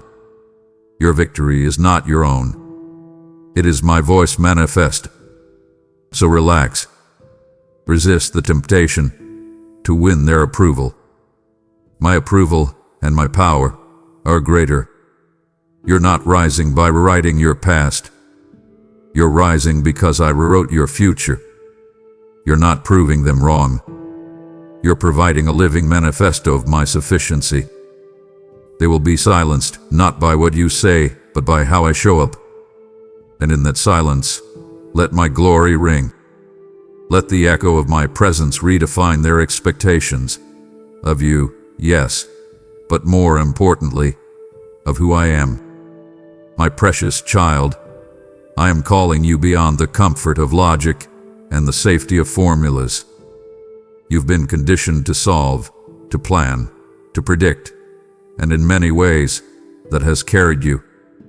But this movement ahead of you is not unlocked by intellect or calculation. It is unlocked by faith. Not faith as a vague hope, but faith as a fierce surrender to my supernatural architecture within your life. Logic wants sequences. Strategy seeks depth. But I, sovereign of the unseen, am orchestrating a script that defies linear thinking. You won't understand how. You only need to believe that I do, and that I already acted. There's a profound beauty in surrender that logic can't replicate, because surrender relinquishes control and invites my presence. You may be desperate for clarity, for certainty, for comprehensible signs that you're on track. But my ways transcend clarity. They emerge not from what you understand, but from what I speak. Sensitivity to my voice, whispered, waving, persuasive, is more powerful than any plan you've drawn up. You've strategized for decades. Now I'm asking you to still your hands. Let me guide them. Let me realign your trajectory through touch, not through tactics. I've reserved a move like this just for my children who let go of formulas, and let me write the future. Listen, striving will exhaust you. Strategy will fail you. But surrender, that sacred giving up of trying so hard, will become your greatest uprising. I want your faith to be a surrender, not a stunt. I want your sensitivity to be the lens through which you see my unfolding, not your schema. Let go of the grid. Let go of the blueprint. Let go of how. And hold on to me. Let faith become your framework. Let sensitivity become your strategy. Let surrender become the soil where I plant your miracle. Because you don't need to figure it out. You need to believe in the one who already did. Beloved, there's a reason the timing of my move feels so divine. And it's not random. Everything has been calibrating, building, maturing until you reached a moment thick with readiness. That breakthrough hovering just beyond your reach. The waits behind the curtain were not delays, they were preparation. Glory doesn't arrive on unfinished ground. I didn't skip season. I orchestrated your season. The weight of my glory is too great to be carried by a soul that isn't primed. And right now, because you've persevered, because you've believed, because your heart is tender and your spirit practiced, I'm entrusting you with my weight. You are ready. You've borne things that would have broken others. You've held on when surrender whispered from every dark corner. You've prayed through seasons that felt eternal and kept whispering, "Thy will be done," even when your faith felt fragile. Why? Because I was building you into a vessel sturdy enough to hold what's coming next. The duration of the trial allowed your roots to sink deeper, your soul to strengthen, your faith to mature. And now, when I pour out my glory, you'll receive, not be overtaken. You won't be overwhelmed, but overwhelmed in wonder. Not broken by brilliance, but buoyed by blessing. You will bear it beautifully because I prepared you to. This moment is not arbitrary. It's not a lucky break. It's the divine intersection of your readiness with my timing. The reason my glory lands is because your faith waited. The reason doors open is because you've grown tall enough to walk through them.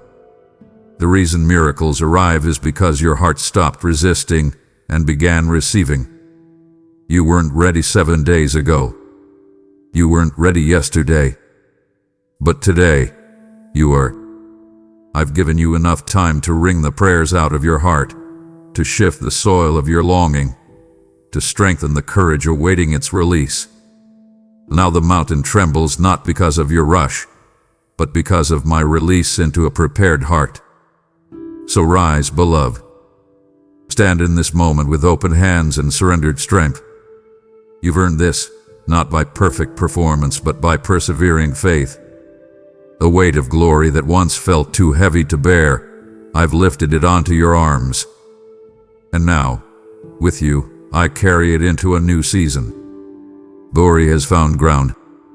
You are the ground.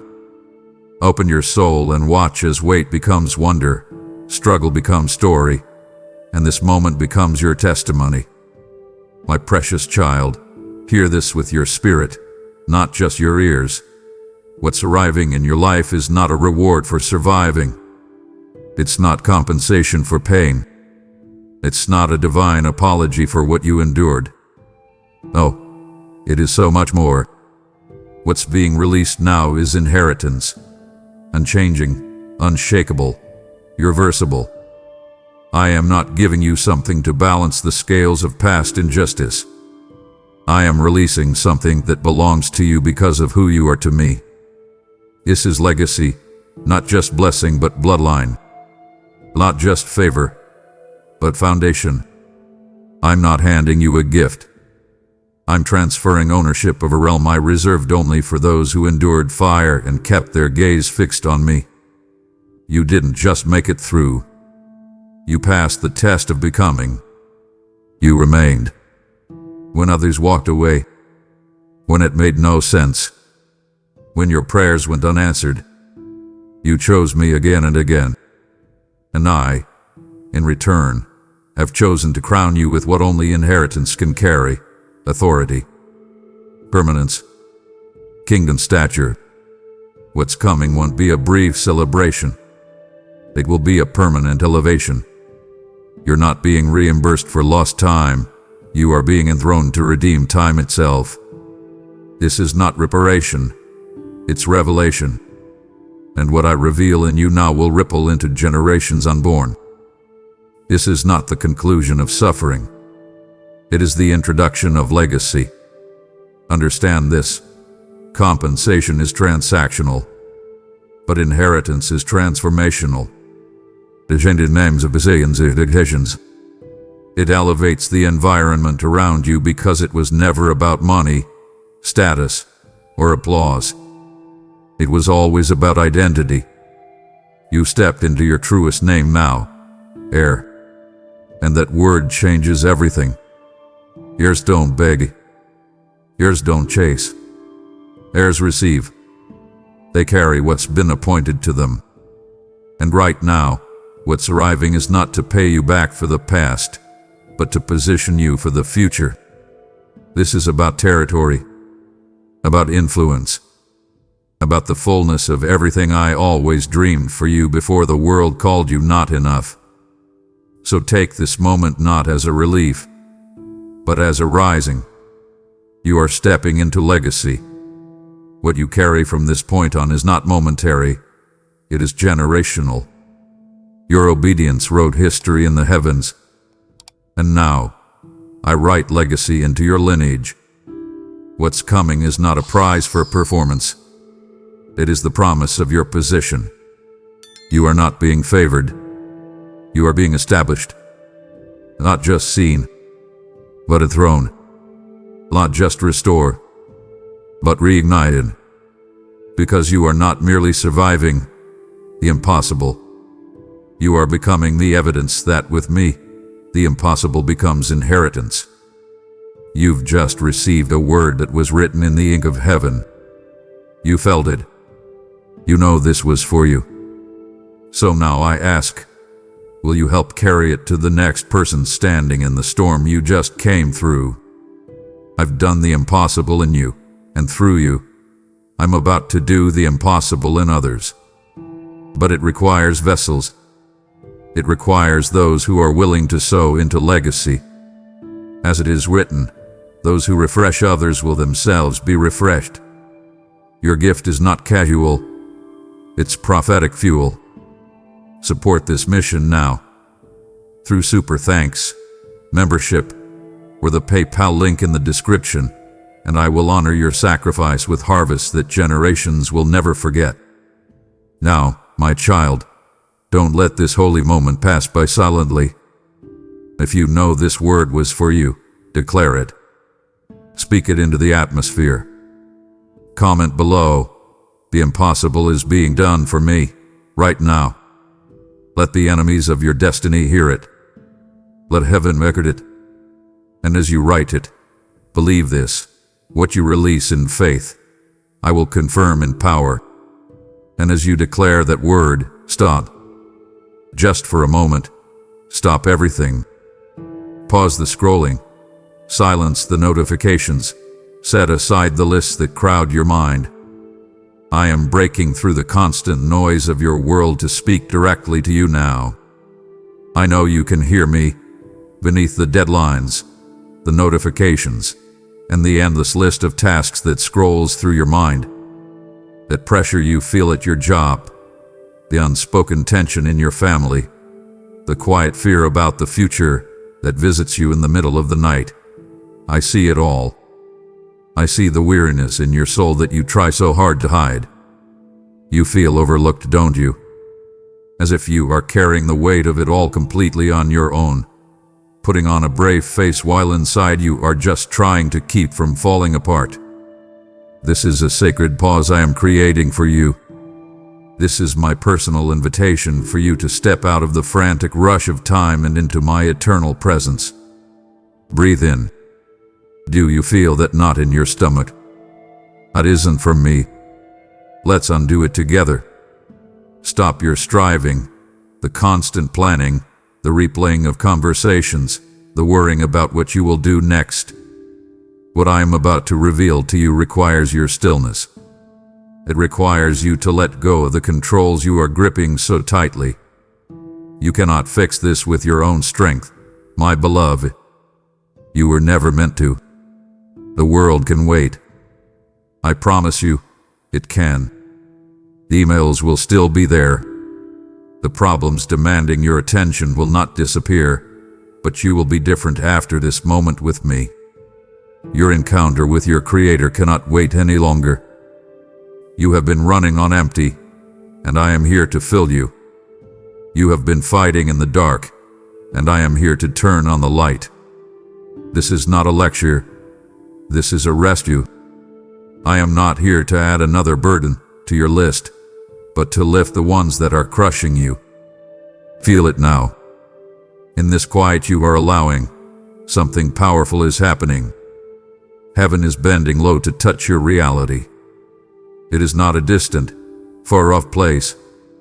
It is here, with you, in this very room, in this very breath. This is more real than the problems that shout for your attention. I am more present to you than the air you are breathing. Let the noise of the world fade into the background. Let the striving cease. Just be here with me. All I need is your attention. All I need is your willingness to be still and listen to the truth I am speaking over your life. I am here, my child, and I am doing the impossible for you. My child, I want you to lay down the heavy burden you are carrying. I am not speaking of something imaginary. I am talking about the very real weight that you feel pressing on your chest when you awaken each morning. It is the burden of trying to solve everything in your own strength. You have been carrying it for so long you may not even realize how heavy it has become. It is the knot of anxiety in your stomach when you think about that unresolved conflict, the tension in your shoulders as you try to figure out how the bills will be paid, the exhaustion behind your eyes from sleepless nights spent replaying your worries. You have been toiling, wrestling with these problems until your spirit is raw and weary. Now I am commanding you to stop. Cease your anxious toil. You were not created to carry the weight of the world upon your shoulders. I did not design your heart to withstand that much pressure. I fashioned you for fellowship with me, to walk in a rhythm of grace, to live from a place of trust, not a place of unending stress. Look at your hands. They were made to create, to help, to hold, but you have been using them to grip the reins of your life with white-knuckled fear. Your mind, which I designed for wisdom and peace, has become a battlefield of worst-case scenarios. This is not the abundant life I promised you. Listen to me carefully, for this is a truth that will set you free. Your surrender is not defeat. The world has taught you that letting go is a sign of weakness, that to give up is to fail. But I am telling you that in my kingdom, your surrender is the prerequisite for my victory. It is the most powerful move you can make. It is the moment you stop fighting for me and finally let me fight through you. Your surrender is not you waving a white flag to your circumstances. It is you handing the sword to your king. It is the wisest, most courageous act you can perform. It is your admission that you are not enough, which opens the door for me, who is more than enough, to step in. So right now, I am taking the reins from your trembling hands. Feel me doing it. Consciously release your grip. Unclench your jaw. Let the tension leave your body as you hand it all to me. The impossible situation at work, the health of your loved one, the future of your children, the ache in your own heart. The battle you are facing is not yours to fight alone any longer. You have tried your way, and it has only led to more exhaustion. Now we will do it my way. Rest, my child. I am not asking you to be passive or lazy. I am inviting you into an act of rest. A rest that is rooted in absolute confidence that I am moving on your behalf. Watch me work. Watch how I will untangle the knots you could not loosen. Watch as I soften the hearts you could not change. Watch as I make a way where you saw only a wall. Your work is to trust. Your work is to rest in my capability. Let go, and watch as I take hold. You feel as though you are fighting this battle all by yourself, but what your eyes can see is only a fraction of the reality. If I were to open your spiritual eyes for just a moment, you would be astounded. You would see that you are not losing ground. You are, in fact, the very reason that the armies of heaven are on the move. From the moment you first cried out to me, angelic hosts have been dispatched with your name on their orders. These are not gentle, cherubic beings. They are mighty warriors of light, and they are on assignment specifically for you, moving to enforce the victory that was secured for you on the cross. In the spiritual realms, a war is being waged over your destiny. The heaviness you have felt, the cloud of confusion that has tried to settle in your mind, the spirit of despair that whispers lies to you in the dark, these are not random emotions. They are strategies of an enemy who wants to keep you from possessing your inheritance. But hear this divine declaration. Those forces of darkness are being driven back. My light is piercing through the gloom that has surrounded you. The spiritual atmosphere over your life, your home, and your family is shifting because I have commanded it to shift. Think of the ground you believed you had lost forever. I am talking about the peace that was stolen from you by anxiety, the joy that was choked out by disappointment, the hope for your future that was eroded by delay. You look at these areas as casualties of your struggle, but I see them as territory that is being reclaimed for you at this very moment.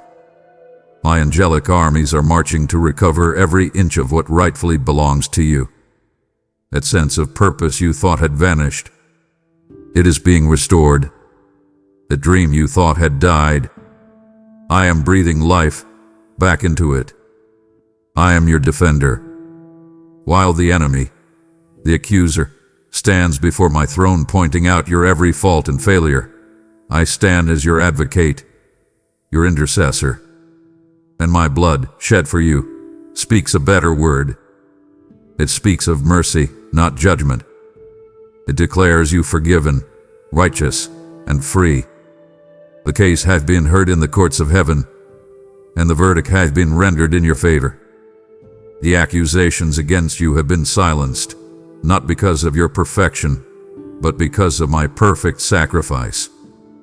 Victories are being won in places your eyes cannot yet see. While you are going about your daily tasks, feeling the pressure and the strain, a lie you have believed about yourself is being dismantled in the heavenlies. A trap the enemy has set for your downfall is being exposed and disarmed. A generational curse that has tried to hold your family captive is being broken. You must understand, my precious one, that the battle is real, but my authority is absolute. My name is higher than any other name. My power is greater than any opposition. And that ultimate authority is right now shattering the resistance that has been arrayed against you. The enemy's plans are being thrown into chaos. His strategies are being nullified. Trust in the unseen, for what is happening in the spiritual realm will surely manifest in your visible world. I know that when you look at your life right now, it can feel like a chaotic mess. From your vantage point, it appears that nothing is going according to plan. There have been frustrating delays, unexpected setbacks, and confusing detours. People you counted on have let you down. Doors you were sure would open have remained firmly shut. It is easy to look at all this and see only disorder and failure. But you are seeing the tangled threads on the underside of a grand tapestry. I see the masterpiece that is emerging. What appears to you as chaos is, in fact, my divine choreography. I am moving people, shifting situations, and aligning events for your ultimate good. You must trust my process, even when it makes no sense to you. That person who suddenly walked out of your life, it was my hand of mercy protecting you from a heartache you could not yet see. The job you didn't get, the one you wanted so desperately. It was my divine wisdom redirecting you from a path that would have limited you, steering you toward something far greater that I have prepared. Even the difficult person who seems to be your greatest obstacle is an instrument in my hand, one that I am using to forge a strength and a patience in you that you could gain in no other way. Every closed door you have encountered has been an act of my protection. You have mourned these closures, seeing them as rejection or failure. But I invite you now to thank me for them. I have shut those doors to keep you from paths that were not my best for you, to save you from relationships that would have wounded you, and to prevent you from settling for less than the destiny I have planned. But hear me now, the open doors that are coming will be my divine provision. And when I open a door, no person and no power can shut it. I am making your crooked path straight. I see the whole map of your life, including the wrong turns you have taken and the detours caused by the choices of others. In my divine economy, nothing is ever wasted. I am redeeming every misstep, every moment of lost time. I am weaving even your past mistakes into the fabric of your testimony, turning what was meant for your harm into a platform for my glory. That winding, confusing road you have been on is being straightened out by my sovereign hand, leading you precisely to the destination I have ordained for you from the beginning. So I ask you, my child, to look again at the very thing that seems to be your biggest obstacle, that mountain of a problem that stands before you, blocking your view of the future. Do you see it? Now hear my word over it. That obstacle is becoming your stepping stone. I am transforming the very thing you thought would take you down into the very thing that will lift you up.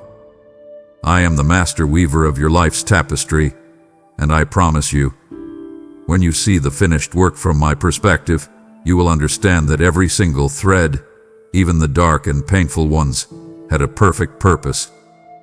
Trust me, my child.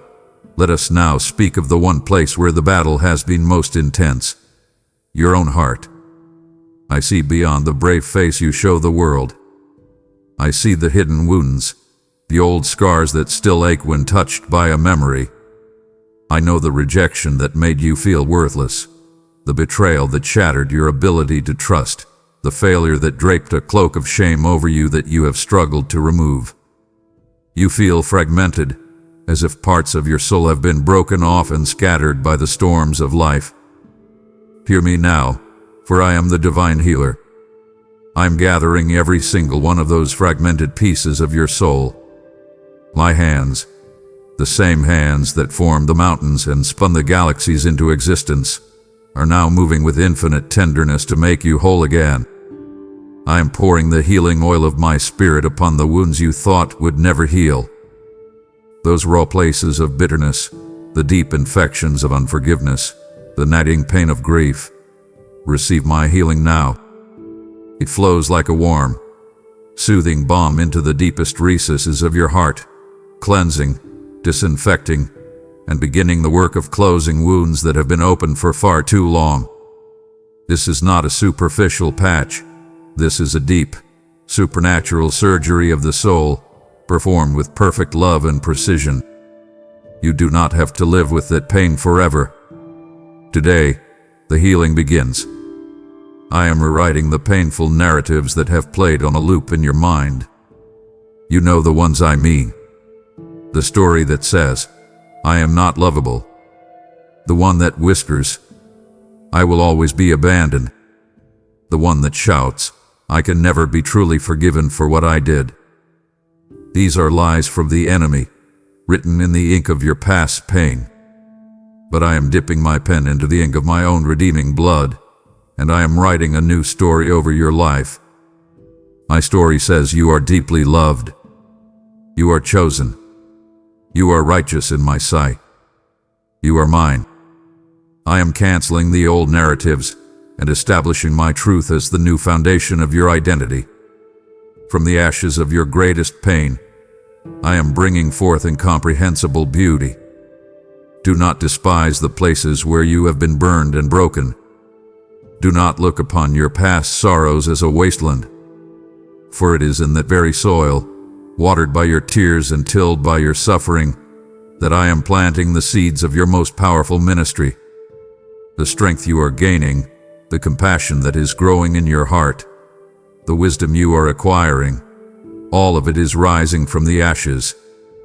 Your greatest mess is becoming your most profound message. Your deepest wounds will qualify you to heal others.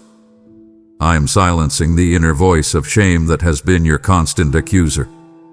That critical, condemning voice that magnifies your flaws and reminds you of every mistake. It is not my voice. I command that voice to be silent now. And into that new silence, I am singing my song of acceptance and delight over you. Listen for it.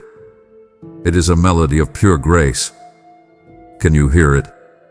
It calls you beloved. It calls you cherished. It calls you worthy. Let my song become the new soundtrack of your soul, drowning out every other voice. And with this healing, I am fortifying your heart with a peace that surpasses all human understanding, a peace that will stand guard over you, a peace that the world cannot give and can never take away. I am in the very process of mending the deepest parts of your heart. To turn away now would be to leave the healing incomplete. Do not grieve my spirit by walking away from the very words I am using to make you whole. Stay with me, there is so much more I must restore. And now, my child, let us address the practical fear that grips your heart. I see you looking at the numbers, the balance in your bank account, the stack of bills on the table. I hear the anxious calculations running through your mind, the constant, draining worry of not enough. You see a deficit. You see a dwindling supply. You see a dead end. Your human reasoning has concluded that your situation is impossible. You have looked at your job, your abilities, and your opportunities, and you have found them wanting. But your problem is not that your resources are too small. Your problem is that your vision of your source has become too small. I am your God, and I am commanding resources to come to you from places you have never imagined. Your provision is not tied to your paycheck alone. That is only one of the countless channels I can use. I can command provision to flow to you through a forgotten asset, a creative idea that I will drop into your mind, a sudden favor with someone you do not even know, an unexpected check in the mail. I can cause people to bless you without them even knowing why. Do not limit me to the methods you understand. My storehouses are infinite, and my ways of delivering supply are endlessly creative. Where you see lack, I am creating abundance. You must begin to align your perspective with mine. You look at an empty pantry, and your heart sinks with fear. I look at an empty pantry and see an opportunity to display my glory as Jehovah Jireh, your provider. You see an ending, but I'm decreeing a new beginning. I am the same God who commanded manna to rain down from a clear sky to feed millions in a barren desert. I am the same God who commanded water to gush from a lifeless rock. Tell me, is your current financial situation more difficult for me than that?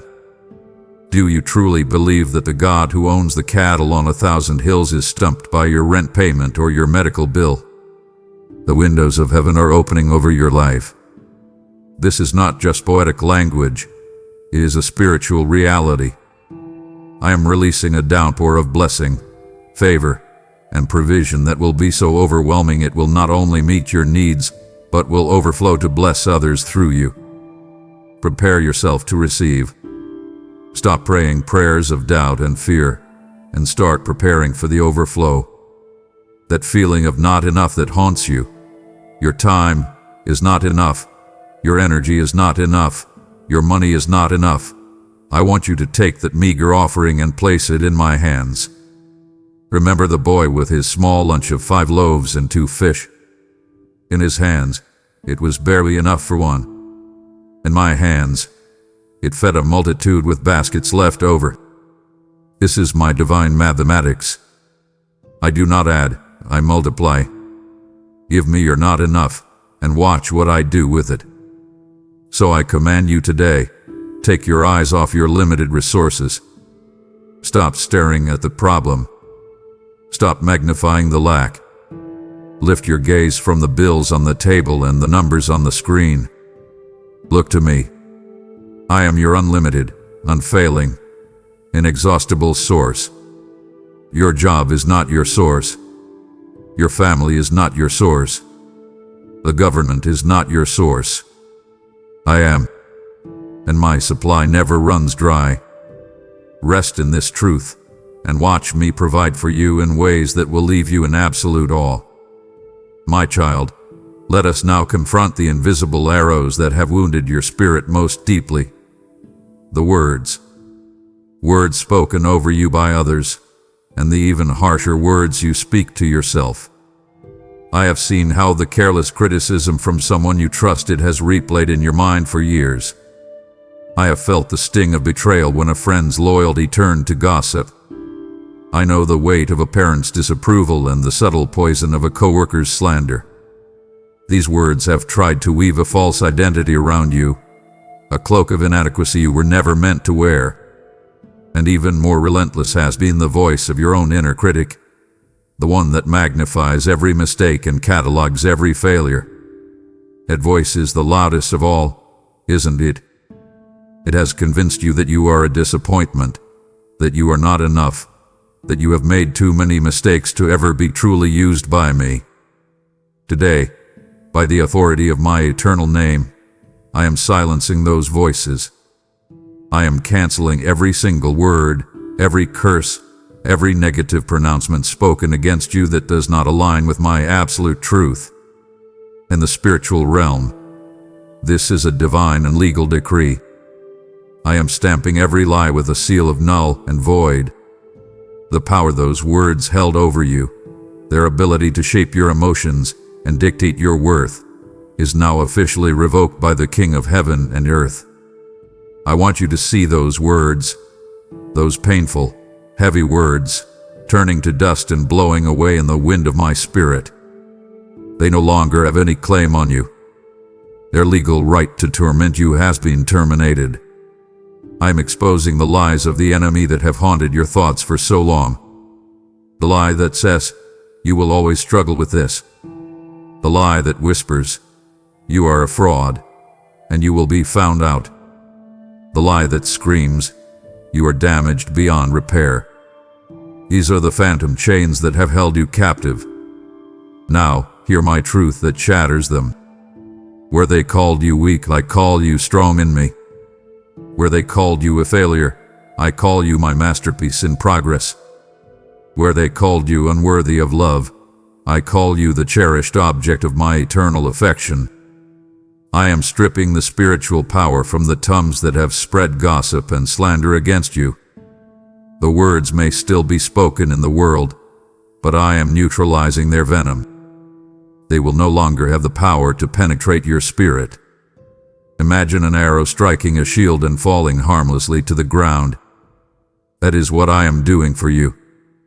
I am releasing you from the suffocating grip of condemnation and false guilt. There is a difference between the gentle conviction of my spirit, which lovingly leads you to repentance and freedom, and the harsh, paralyzing condemnation of the enemy, which pushes you into a spiral of shame. That heavy, dirty feeling of unending shame is not from me. I am lifting it from your shoulders now. I am washing you clean. Remember this, my beloved, my blood speaks a better word over you. While all the other voices accuse, my blood shouts your defense. It shouts, forgiven. It shouts, righteous. It shouts, clean. It shouts, mine. This is the final, unanswerable verdict that silences every other claim. So, listen only to my voice now.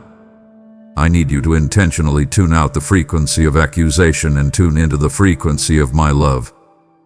It is a constant, gentle whisper beneath all the other noise. Can you hear it? It is calling you by your true name, beloved. The enemy of your soul has greatly overplayed his hand, my child. In his pride and his arrogance, he believed that the circumstances he stirred up against you would lead to your final downfall. He thought the betrayal would crush your spirit, the financial pressure would break your faith, and the humiliation would silence your testimony forever. He has been watching and celebrating what he perceives as your defeat. But he has made a critical error. He has forgotten that I am the master strategist. He has forgotten that I am a God of redemption, and that I take the very weapons he forms against you, and I use them for your promotion. Remember my servant Joseph. His brothers, consumed by jealousy, threw him in a pit and sold him into slavery with the express purpose of destroying his dream and his destiny.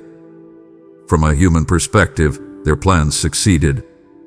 He was enslaved, falsely accused, and thrown into prison. It was a complete and total devastation of his life. But in reality, every step of that downward spiral was a step I was using to position him for the throne. The pit, the slavery, the prison. These were the unlikely path to the palace. That betrayal was the very event that set him on the course to become a ruler and to save his family and the world. In the exact same way, my child, I am turning the tables on your enemy.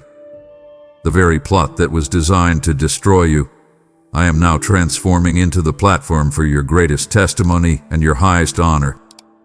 A great reversal is now taking place in your favor. I want you to feel the shift. The spiritual tide is turning. The momentum that was against you is now moving with undeniable force for you. The things that have been draining you will begin to energize you.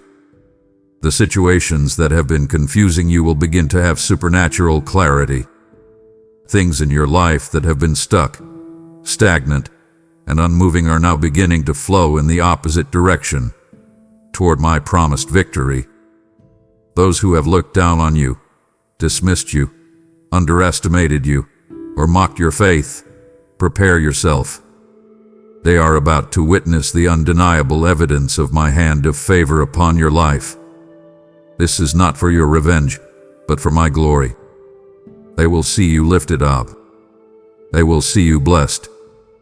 They will see you walking in a peace and a strength that defies your circumstances, and they will be forced to acknowledge that your God is real and that He is with you.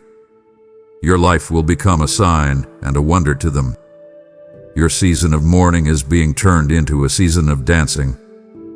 I am literally lifting the spirit of heaviness from you and replacing it with a garment of praise. Where tears have been your constant companion, a spontaneous and inexpressible joy is about to well up within your soul. You will find yourself smiling for no apparent reason. You will feel a lightness in your spirit and a new song in your heart. The sorrow is not just being taken away. It is being transformed and redeemed into a joy that is deeper and richer than any you have known before. In my kingdom, the first shall be last, and the last shall be first. The humble shall be exalted. You have felt like you are last in line. You have felt overlooked, forgotten, and left behind. But I am bringing you to the front. I am enacting a divine reordering.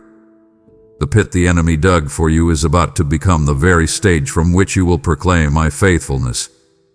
The cross He intended for your death is becoming your symbol of resurrection and life.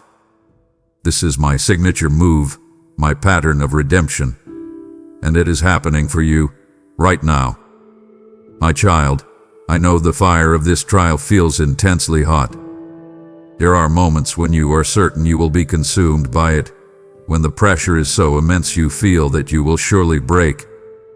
You have cried out, asking me why I would allow such a painful and relentless process. You see the flames and you feel the searing heat, and your first instinct is to escape. But I need you to understand what I, the divine goldsmith, am doing. This fire is not meant to consume you. It is meant to refine you. I am with you in the fire. I have not abandoned you to the flames. Like a master refiner of gold, I am sitting by the fire, watching you with the most careful and loving attention. The purpose of this intense heat is to burn away the dross, the impurities in your character that have hindered you and weighed you down. The fire is separating from you the fear that has paralyzed you, the pride that has deceived you, the impatience that has frustrated you, and the unbelief that has limited me in your life. The fire is not destroying the precious, eternal gold of who you are in me. It is only burning away what is not you, what is not of me. And I promise you this: I will not leave you in the furnace a single moment longer than is necessary. I will pull you out at the precise moment that I can look into you and see the pure reflection of my own Son. Through this process, I am building within you a spiritual resilience, a holy grit that cannot be broken. You are developing a strength that is not brittle, not based on your own willpower, but a flexible, enduring strength that is rooted in your absolute dependence on me. You are learning to be knocked down by life and to get back up, not with a bitter or grim determination, but with a joyful confidence that I am your strength. You are becoming unshakable. The winds of circumstance that once terrified you and threw you off course will soon be unable to move you. This trial is revealing a strength you did not know you possessed. You have thought of yourself as weak, but you have endured. You have felt like giving up, but you have held on.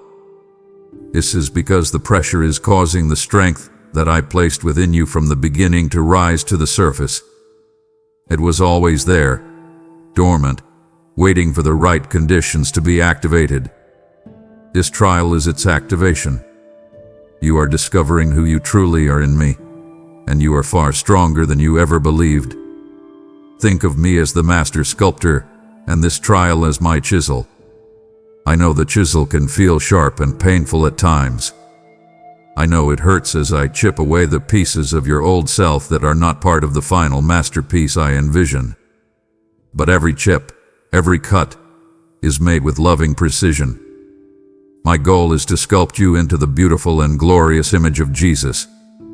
With every test of your patience, you are becoming more patient. With every trial of your faith, you are becoming more faithful. With every opportunity to forgive, you are becoming more loving. Do not grow weary, for every moment of this temporary trial is producing for you an eternal weight of glory that is far beyond all comparison. This pain has a profound and eternal purpose. It is not meaningless suffering. It is a divine investment in your eternal character and your heavenly reward. Through this, you are becoming a pillar in my heavenly temple. A pillar is a symbol of strength, stability, and permanence. You are being forged into someone that others can lean on, a living monument, a powerful testament to my unwavering faithfulness in the midst of the fire. You have been robbed, my child. You must understand this. The enemy is a thief, and his primary mission is to steal, kill, and destroy. He has stolen from you, and it has left you with a deep and aching sense of loss. Let us be clear about what was taken. He has stolen years of your life, consuming them with anxiety and fear when you should have been living in peace. He has stolen your joy, replacing it with a constant, low-grade sorrow. He has stolen your hope, making you believe that your future would only be a repeat of your painful past.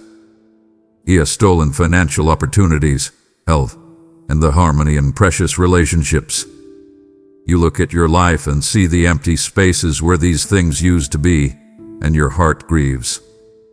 But today, I come to you as Jehovah Jireh, your provider, but also as Jehovah El-Gamal, the God of recompense. I declare to you that I am the restorer of the years the locusts have eaten. I am the Lord of time, and I am not bound by its linear progression. I can redeem the time you feel hath been wasted. I can restore the opportunities you think have passed you by. I can accomplish in a single season for you what would have normally taken a decade. The time you have lost to struggle, to sickness, to waiting, and to wandering is not lost to me. I will restore it. The joy, peace, and hope that were stolen from you are being returned right now. But they are not just being returned to their former levels. No, that is not my way. They are being returned to you in the measure of my kingdom, pressed down, shaken together, and running over. The joy that is coming will be deeper than the sorrow you have known. The peace that will guard your heart will be more profound than the anxiety that has tormented you. The hope that will anchor your soul will be more certain than the despair that has tried to sink you. My restoration is always greater than the original blessing. I want you to think about the opportunities you regret, the chances you feel you missed forever. You have mourned them as doors that are permanently shut. But I am the God who can resurrect what is dead. I will either reopen that same door in a new and better way, or I will create an entirely new path for you that is far beyond what you had imagined. Do not be bound by regret. Your future is not limited by your past failures. Surrender your regrets to me, and watch as I restore your prospects. And what of the broken relationships that cause your heart so much pain? The fractures caused by misunderstanding, by harsh words, by betrayal. You look at them and see an impossible chasm. But I am the God of reconciliation. I can mend what seems irrevocably broken. I can soften the hardest of hearts. I can bring forgiveness where there has only been bitterness. I am moving even now to restore relationships you had given up on. In my law, when a thief was caught, he had to pay back what he stole, sometimes sevenfold. I am decreeing over your life now that the enemy has been caught, and he must repay what he has taken from you. Begin to expect a sevenfold return. This is not greed. This is your legal, covenant right as my child. Expect a sevenfold return of joy, a sevenfold return of peace, a sevenfold return of financial blessing. Your full inheritance in me, with all its rights and privileges, is being fully reinstated. The thief's season is over. The season of divine restoration has begun. My child, I am detailing the full measure of restoration I have decreed for you. To allow yourself to be distracted now would be to settle for only a fraction of what was stolen from you. It saddens my heart to see one of my own leave the table while I am still serving the feast of restitution. Do not miss what I am about to reveal. I know the deep frustration and helplessness you feel when dealing with a hardened heart. You have tried everything, haven't you? You have tried to reason with them, to present your case with logic and sincerity. You have tried to explain your feelings, to share your heart, hoping for a moment of connection and understanding. You have prayed, you have pleaded, you have wept. But every effort has been met with a wall of resistance, a coldness that chills your spirit. You have come to the conclusion that their heart is like stone, and that you have no power to change it. You are correct. You have no power to change it. But I do. Where your human effort has failed and your words have fallen on deaf ears, my supernatural power is now beginning to work. You must release this person and their hardened heart into my hands. Stop striving with them. Stop trying to force a breakthrough. Your part in this is now to step back and watch me work. I am the only one who can perform the divine surgery required to truly change a person's heart from the inside out. I am bypassing their defensive intellect, their stubborn pride, and their painful memories, and I am beginning to speak directly to their spirit in a language they cannot resist. I am the God who promised my people, I will give you a new heart and put a new spirit in you. I will remove from you your heart of stone and give you a heart of flesh. This is not just a promise for salvation. It is a promise for every relational impossibility you face. I am beginning to enact this promise on your behalf. I want you to visualize that heart of stone. See its hardness, its coldness, its inability to feel. Now, see my hand touching it. See my divine warmth beginning to penetrate it, causing cracks to appear in its stony surface. A new softness, a new openness, a new ability to feel empathy and love is being created where it did not exist before. In the barren soil of your broken relationship, where nothing good has been able to grow for so long, I am sending my spirit like a gentle, soaking rain. This rain is softening the hard, dry ground of their heart. And into that newly softened soil, I am planting seeds. Seeds of understanding. Seeds of mercy. Seeds of forgiveness. Seeds of a desire for peace and reconciliation. You cannot see these seeds now, but they are being planted, and in my perfect time, they will sprout and grow. The walls of bitterness, resentment, and misunderstanding that have stood between you are beginning to crumble. You have been speaking to the wall, but I am speaking to its foundations. My presence is like a divine earthquake, gently but powerfully shaking the very things that have held this wall in place. It is not your arguments, but my love that will bring it down. So I want you to prepare yourself for a shift. Prepare for communication where there has only been a painful, deafening silence. Do not be surprised when you receive a word, a sign, an unexpected opening for peace. Be ready to respond with grace, not with a recital of past hurts. Think of the animosity and stubbornness as a permanent, hardened stain that no amount of scrubbing on your part can remove. Now see my love. My love is a divine solvent. It has the power to dissolve the most deep-seated resentment, to cleanse the most bitter of memories, and to wash away years of accumulated pain, leaving no trace of the former hostility. Stop trying to force the change. Your role now is to pray, to forgive, and to release them into the hands of the only one whose love is powerful enough to melt a heart of stone. My child, you have been staring at walls for far too long. In your mind, you have paced back and forth before the towering, impossible barriers in your life. You have looked ahead and seen no way forward.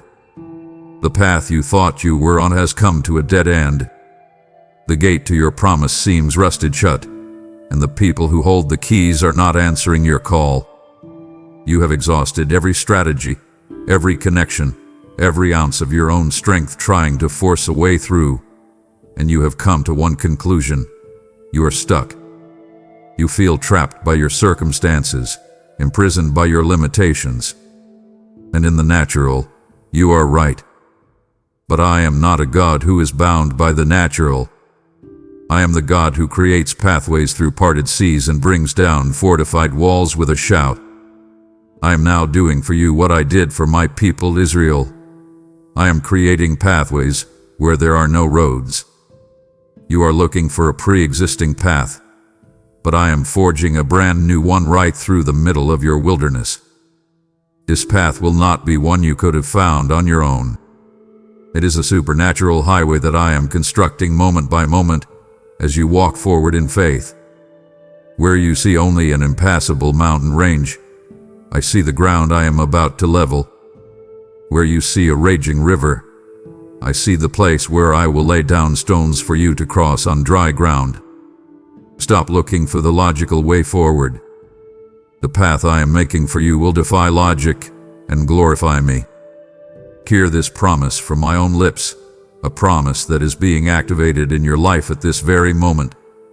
I am opening doors of destiny for you that no man, no devil, and no circumstance can ever shut. These are not just ordinary opportunities that can be given and taken away by the whims of people. These are my divinely ordained appointments for your life. They are sovereignly opened by my hand, and they are sealed for your entry. Human opposition becomes irrelevant. Demonic interference becomes powerless. Your own feelings of inadequacy become insignificant. When I open a door for you, you will walk through it. It is your destiny. My favor is now going before you like a royal ambassador, an advance guard preparing the way. This favor is working in the hearts of people you have yet to meet, making them want to help you, making them eager to grant you access. This favor is silencing your critics and turning the hearts of your adversaries. It is causing you to be in the right place at the very right time, for coincidence that is, in fact, my divine orchestration. This favor will give you influence with people who can unlock the gates you need open. Because of this, you will soon walk into rooms that your own qualifications could never have earned you.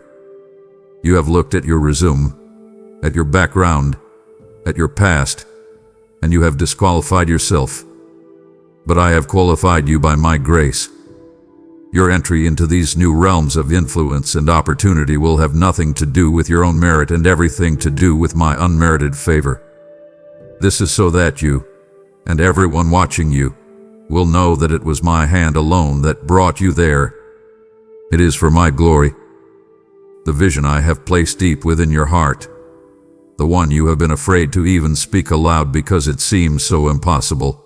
I am now clearing the way for that very vision to become your tangible reality. So, change your language.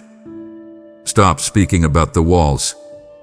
Start speaking about the Waymaker. What was utterly impossible for you yesterday is becoming your undeniable reality tomorrow. My child, just as I am opening unassailable doors of destiny for you, I am now giving you the keys to do the same for another soul. If your heart burns to be the reason this word of hope reaches someone trapped behind their own impossible walls, this is your divine appointment to act. Your gift is not a donation. It is a key turning and a lock for a heart that is crying out to me in the dark. I now declare over you the promise of my word, that as you give, I will open for you the windows of heaven and pour out a blessing so great, you will not have room enough to store it. I will see your seed, and I will command a harvest. Sow your faith into this fertile ground now through super thanks, membership, or the PayPal link in the description. I know how you have felt, my child. Your mind hath been like a storm-tossed sea, a whirlwind of confusion. You have been paralyzed by indecision, agonizing over what to do next. You lie awake at night, your thoughts racing in circles. Should I go this way or that way? What if I make the wrong choice? What if I miss what God is trying to tell me? The deafening noise of other people's opinions, mixed with the dense fog of your own anxiety, has made it nearly impossible to think clearly. You have longed for just a moment of clarity, a clear sign, a simple direction to follow. You feel lost in a maze, and every path looks the same. So be still and listen. The striving of your mind must now cease. I am bypassing your anxious reasoning and your fearful intellect. Right now, I am downloaded heavenly wisdom and divine strategy directly into your spirit. This is not a wisdom you can learn in a book or earn through experience. It is my wisdom from my eternal perspective. It is an infusion, a supernatural impartation of clarity that you do not have to work for, but simply receive. As you quiet your own frantic thoughts, you will begin to perceive my thoughts, my strategies, my solutions. The confusion that has tormented you is being replaced by a supernatural clarity. It will not necessarily come like a bolt of lightning or a booming voice from heaven. It will come more like the dawn. A slow, gentle, but undeniable light will begin to break upon your understanding. It will feel like a dense fog you have been living in is suddenly beginning to lift, and you can see the next few feet of the path in front of you. This clarity will manifest as a quiet, inner knowing, a deep-seated peace and certainty about what you are to do next. While others are running around in a panic, you will have a calm assurance in your spirit because you are hearing from me. I want you to bring to me now the most complex, tangled, and unsolvable problem you are facing. The one that has kept you up at night. The one for which you can see no possible solution. As you place that situation in my hands, believe that I am releasing divine solutions. I will give you creative ideas, insights, and answers that your human mind could never have devised on its own. The answer may come in a dream, through the words of a friend, in a passage of scripture, or as a sudden, clear thought. But it will come because you have asked me, the source of all wisdom. My word is becoming a lamp to your feet and a light to your path. Notice, it is a lamp to your feet, not a floodlight to your entire future. I will not always show you the 10-year plan because I want you to walk in daily dependence on me. But I will always illuminate your very next right step. Your responsibility is not to figure out the whole journey, but to bravely take that one illuminated step in front of you, trusting that when you do, I will light up the one after that. This is my promise to you in this season. You will know what to do, even when you do not know what to do. Your spirit, connected to my spirit, will become your guide. You will have a divine intuition that steers you away from danger and toward my provision. This is because I am giving you the mind of Christ. This means you are receiving the ability to see your circumstances not from a place of fear, but from my perspective of faith. You will be able to think thoughts of victory in the middle of the battle. You will be able to access my peace in the middle of the storm. Let go of the need to understand everything. Your understanding is limited. My wisdom is infinite. Trust it. My child, let us speak now about the invisible currents that have tried to shape your life, the unseen forces that have attempted to pull you and your family in the wrong direction for generations. You have seen them, haven't you? The recurring patterns of struggle. Perhaps it is a spirit of poverty that ensures that just when your family gets ahead, something always happens to pull them back into lack. Perhaps it is a familiar pattern of anger, of addiction, of divorce, or of chronic sickness that has shown up in your grandparents, your parents, and now is trying to lay claim to you and your children. You have fought against these things in your own strength, wondering why you keep ending up in the same struggles. It is because you have been fighting against a generational chain. But today, that chain breaks. Hear the sound of it in the spirit realm. By the power of the blood of my Son, Jesus, I am shattering these invisible chains. I am not gently unlocking them. I am using my divine power to utterly demolish them, to annihilate their influence over your life. This is a definitive, final, and legal act in the courts of heaven. The links of inherited failure, of fear, of depression, of infirmity, are being pulverized into dust. They will no longer have the strength to hold you or to pull you back. You are being set free. I am setting you free from the destiny that your bloodline tried to assign to you. The pattern of failure that seems to strike right at the moment of your breakthrough is broken. The chronic sickness that the world says is in your genes has its power nullified by my healing word. The cycle of broken relationships and family strife ends now. The poverty mindset that has kept you thinking small and expecting little is being uprooted and replaced with a mindset of my kingdom abundance. The curse is broken.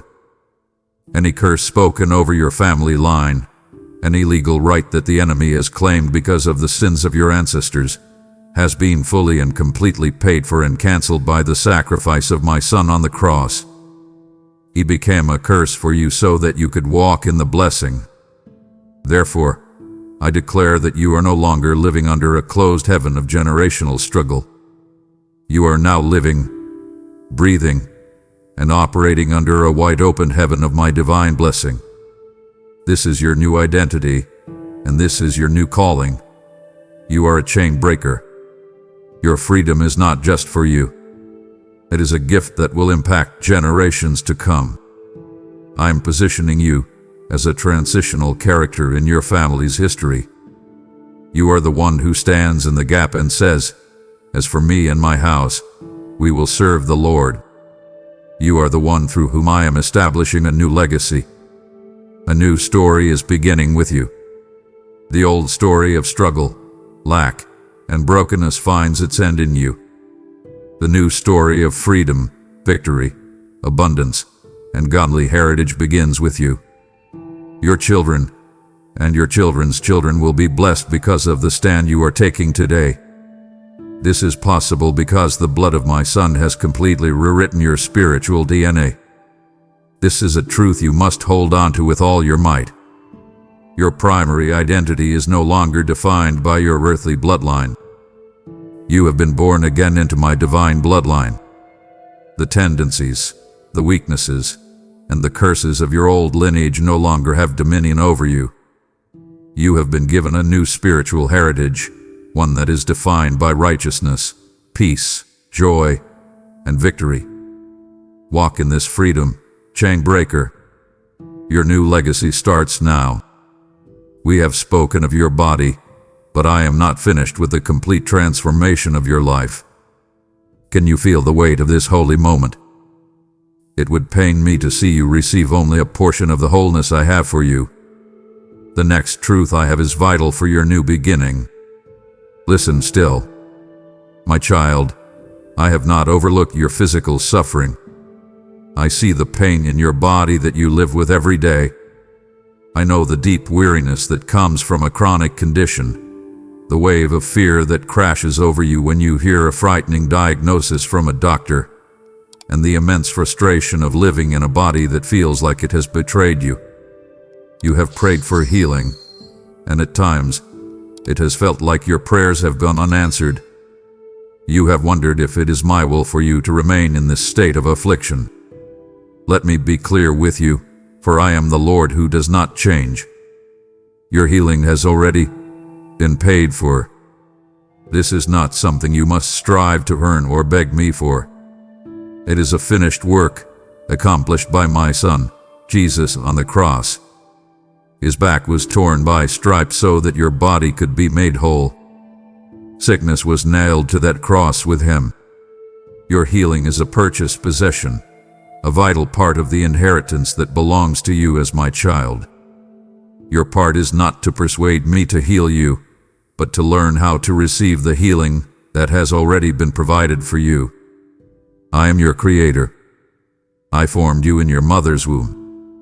The same voice that spoke the universe into existence, the same voice that commanded, "Let there be light," is now speaking life and divine renewal to every part of your body. I speak to every cell, commanding it to come into alignment with my original design of health and wholeness. I speak to your immune system, commanding it to function with perfect, God-given wisdom. I speak to every tissue, every organ, every system in your body, and I declare that the life of God, my own resurrection life, is flowing through you now, bringing healing, restoration, and renewal. In light of this truth, you must see sickness and disease for what they truly are. They are illegal trespassers. The enemy is attempting to occupy territory in your body that does not belong to him. Your body is the temple of my Holy Spirit, and it has been bought and paid for by the precious blood of my Son. Therefore, sickness has no legal right to be there. I am giving you the authority to stand on my word and, in the name of Jesus, command these illegal squatters to leave your property. I am breathing new strength into your mortal frame. Just as I breathed the breath of life into the first man, Adam, I am now breathing my Zoe life, my eternal, divine, resilient life, into your physical body. Receive it now by faith. Let my breath displace the weakness. Let my strength displace the pain. Let my wholeness displace the affliction. Remember my covenant name. I am Jehovah Rapha, the Lord your healer. It is not just something I do. It is a core part of my very nature and character. I do not change. The same healing power that flowed through Jesus as he walked the earth, the same power that raised him from the dead, is the same power that is at work in you right now. A medical report is simply a description of the facts in the natural realm. And while we do not deny those facts, they are subject to change. My word, however, is the eternal truth of the supernatural realm, and my truth has the divine power to change the facts. A doctor's opinion is not the final word concerning your health. My report is the final word, and my report says, by his stripes, you were healed. Stand on my report. You have lived, for much of your life, within the safe but small confines of what you believed you could handle. You have defined the borders of your own life based on your past experiences, your perceived weaknesses, your educational background, and your current energy levels. You have looked at your own container and said, "This is my capacity. This is all I can manage." You have prayed for blessings, but only for blessings that would comfortably fit inside the small box you have built for your life. but the blessings I am about to pour out will not fit in your current container. Therefore, I must first expand your capacity. I am enlarging the territory of your influence and your heart. Remember the prayer of my servant Jabez, who cried out, "Oh, that you would bless me and enlarge my territory." That is the prayer I am answering for you right now, even before you have prayed it. I am pushing back the borders of your life. The small world you have been living in is about to get significantly bigger. Your influence will reach further. Your voice will be heard by more people. Your heart will be stretched to love more, to give more, and to feel more of my compassion for a hurting world. I am increasing your capacity to receive. A small cup cannot contain a flood. If I were to pour out the full measure of blessing I have for you right now, it would overwhelm you and be wasted. So I am stretching you. I am deepening you. This process can sometimes feel uncomfortable, like you are being pulled in directions you have never gone before. But this stretching is a grace. I am making you a larger vessel, one that can contain the weight and the volume of the abundance I am releasing into your life. The blessing is coming, but first, I am making room in you for the blessing. All the self-imposed limitations you have placed on yourself are being demolished. I am speaking directly to the lies you have believed that have kept you small. The thought that says, "I could never lead that ministry," or "I'm not smart enough to start that business," or "I don't have the resources to fund that dream." These are the walls of your self-made prison. Today, I am taking a divine sledgehammer to those walls. I am canceling your agreement with inadequacy. Your capacity is not determined by your ability, but by my ability working in you. With this expanded influence, you must prepare for more responsibility. In my kingdom, blessing and responsibility are two sides of the same coin. I am not blessing you simply for your own comfort and enjoyment. I am blessing you to be a blessing. I am entrusting you with more so that you could have a greater impact for my glory. I am preparing you to carry a greater weight of responsibility in your family, in your community, and in my church. Do not be afraid of this weight. I will give you the grace and strength to carry it. To handle all of this, your very thinking is being stretched. I command you to stop thinking small thoughts. I am delivering you from a survival mindset and giving you a kingdom mindset. I am upgrading your thinking to accommodate the sheer magnitude of my plans for you. You must make room in your expectations for me to do exceedingly, abundantly, above and beyond all that you could ever ask or even think. This entire process of expansion has one ultimate goal. You are being made ready to carry the weight of the glory I am bestowing. You are being transformed into a vessel that can contain and display a greater measure of my presence and my power to the world around you. Get ready. Your world is about to expand. My beloved child, we must talk about your greatest battle. It has not been with your finances, your health, or the people around you. Your most significant and exhausting war has been waged within your own mind, with your own perspective. For too long, you have been looking at your life through a lens that has been clouded by fear, distorted by the smudges of past disappointments, and focused intensely on the size of the giants in your land. You have been living in the valley, and from there, the mountains of your problems look immense, powerful, and utterly insurmountable. You have based your reality on what you can see with your natural eyes, and it has filled you with a sense of hopelessness. But today, I am performing a divine miracle upon your vision. I am uprooting the lies of fear that have created a tangled and deep root system in the soil of your mind. These roots of what if and worst case scenario have choked out your peace and starved your faith. I am not just trimming these weeds, I am pulling out the entire insidious system. And in the fertile ground I am clearing, I am planting deep, strong roots of unshakable faith. not faith in your own ability, but a resilient, unwavering faith in my character, my goodness, and my infallible promises to you. You are beginning to see your situation not from earth's viewpoint, but from heaven's. I am calling you up out of the valley. I am inviting you to ascend the mountain of my presence and to see your life from my perspective. From up here, where I am seated in heavenly places, the entire landscape is visible. From this vantage point, the giants you saw in the valley suddenly look like ants. The impassable mountains are revealed to have a clear path that I have already carved around them. The raging storm is shown to be small and contained.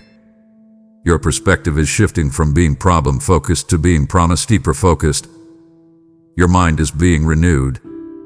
This is not a passive event. It is an active partnership between us.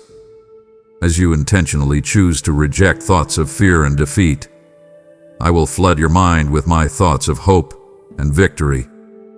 As you saturate your mind with my word, your thought patterns will begin to change. They will start to align with my thoughts, as revealed in Scripture. You will stop thinking, "This is impossible," and start thinking, "With God, all things are possible." This is the process of transformation that will change everything for you. The lens of hopelessness through which you have been viewing your future is being shattered. I am breaking it into 1,000 pieces. It was a lie, a distorted piece of glass given to you by the enemy to keep you in despair. In its place, I am giving you the crystal clear, powerful lens of my promise. When you look through this new lens, your future comes into sharp, brilliant focus, and it is filled with hope. You will see not what is but what is coming. As you learn to practice this new way of seeing, anxiety is losing its grip on your soul. Think of anxiety as a parasite that hath been attached to you, draining you of your strength and peace. Every time you choose to trust in my sovereignty, my absolute control, and my unwavering good intentions towards you, you are starving that parasite. Trust is the antidote to anxiety. Your heart is finding its anchor in the truth of my goodness, and the turbulent waves of fear are beginning to calm. You will now begin to see the victory before it ever manifests in the natural realm. This is the essence of faith. You will see the provision before the money is in your account. You will see the reconciliation before the conversation happens. You will see the healing before the symptoms disappear. You are learning to see as I see, and that, my child, changes everything. There have been seasons, my precious child, where your inner world has felt like a parched and barren desert. I have seen it. I have been with you in it. Your prayers have felt like they were bouncing off a bronze ceiling, unanswered. Your attempts to worship have felt hollow and dry, the words empty on your tongue.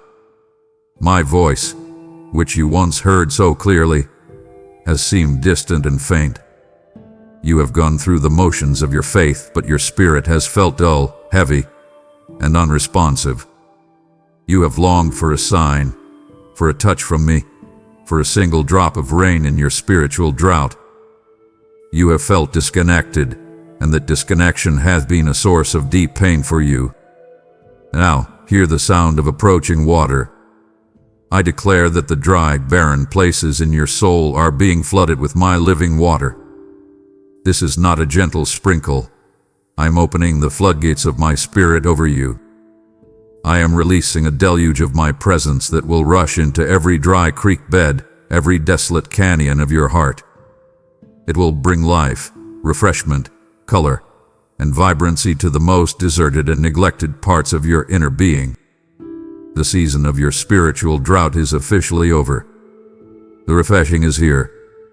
As this happens, I am increasing your sensitivity to the whispers of my Holy Spirit. For a long time, the noise of the world, the clamoring of your own needs, and the static of the enemy's lies have made it difficult for you to hear my voice. It is as if you have been trying to tune a radio to a distant station, with only static coming through. But I am now reaching out and fine-tuning your spiritual ears. I am cleansing your spiritual senses. I am turning up the volume of my voice and turning down the volume of all competing noise. You will find that the gentle whispers of my spirit, the quiet nudges, the sudden insights, the peaceful reassurances, will become clearer and more distinct to you than the loudest shouts of your circumstances. Within you, there are spiritual gifts that I have placed there for the building up of my kingdom. Gifts of wisdom, of knowledge, of faith, of healing, of discernment. For some time, these gifts have been like dormant embers, glowing faintly but not burning brightly. Now, the very breath of God, my Holy Spirit, is blowing upon those embers. They are being fanned into a roaring flame. I am activating the gifts within you. You will begin to operate in them with a new confidence and a new power, not for your own glory, but to be a blessing to those around you. The ultimate purpose of this quickening is to draw you into a deeper, more intimate fellowship with me. I do not want you to live in the outer courts of religious duty, serving me from a distance. I am tearing the veil. I am inviting you beyond your routine and into the Holy of Holies of a personal, vibrant, and constant communion with me. I desire a relationship, not a religion. I want your heart, not just your service. I am drawing you closer than ever before. For this new season, I am releasing a fresh anointing upon you. The anointing is my supernatural empowerment, my divine equipping for a specific time and a specific task. The anointing you had for your last season is not sufficient for this new one.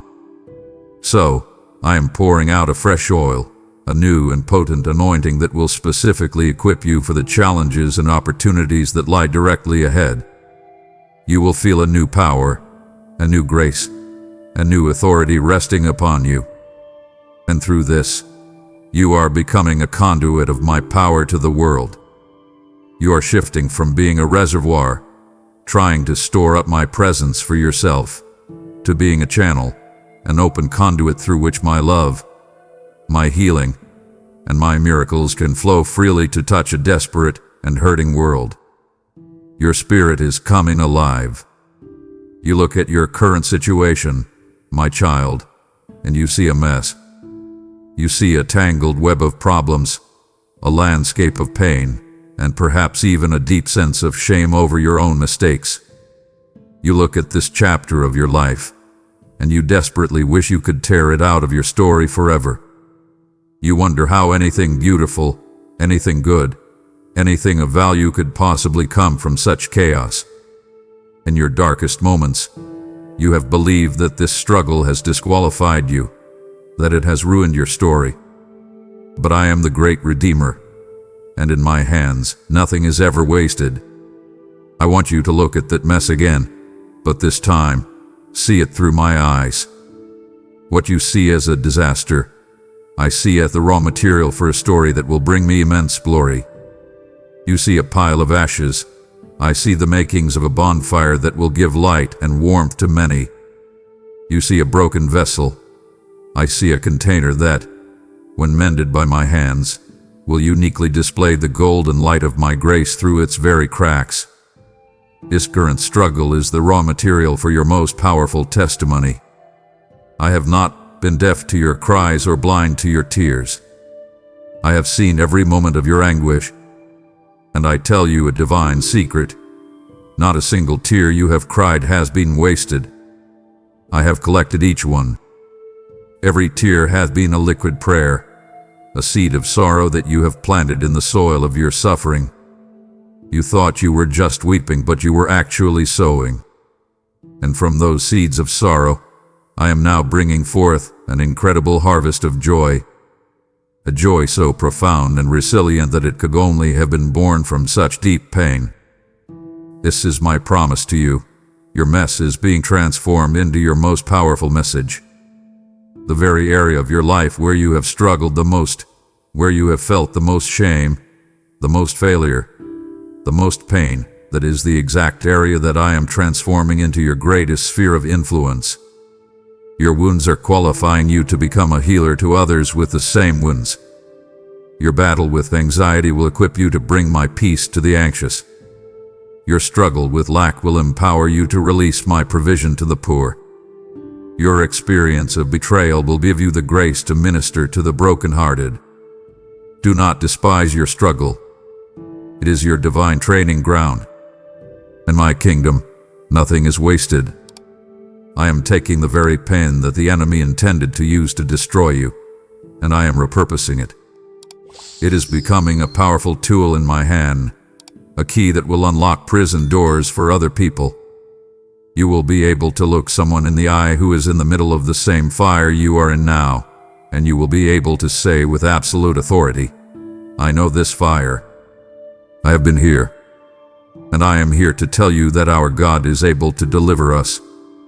Look at what He has done for me. Your story will become a beacon of hope for them. You will overcome the enemy not by your own strength, but by two things, the blood of the Lamb and the word of your testimony. The blood of my Son has secured your legal victory over sin, death, and the devil. It is a finished work. But that victory is enforced. It is activated. It is released into the world around you through the word of your testimony. When you open your mouth and declare what I have done for you, how I have saved you, how I have delivered you, how I have healed you, that story becomes a powerful spiritual weapon that pushes back the darkness and silences the lies of the accuser. The ultimate outcome of this painful chapter will be this. People will look at your transformed life, at the joy and peace you now carry, and they will know.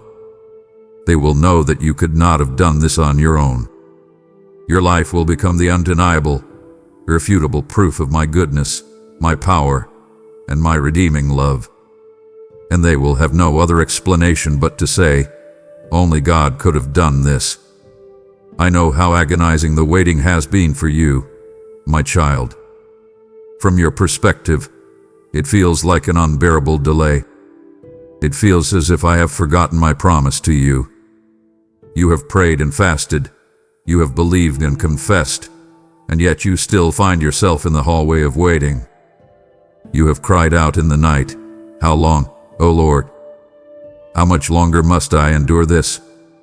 And at times, the silence in response has been deafening. Your heart has grown weary with hope deferred, and the temptation to give up, to believe that the miracle is not coming, has been immense. You have mistaken my process for a denial. You must trust that my timing is not delayed.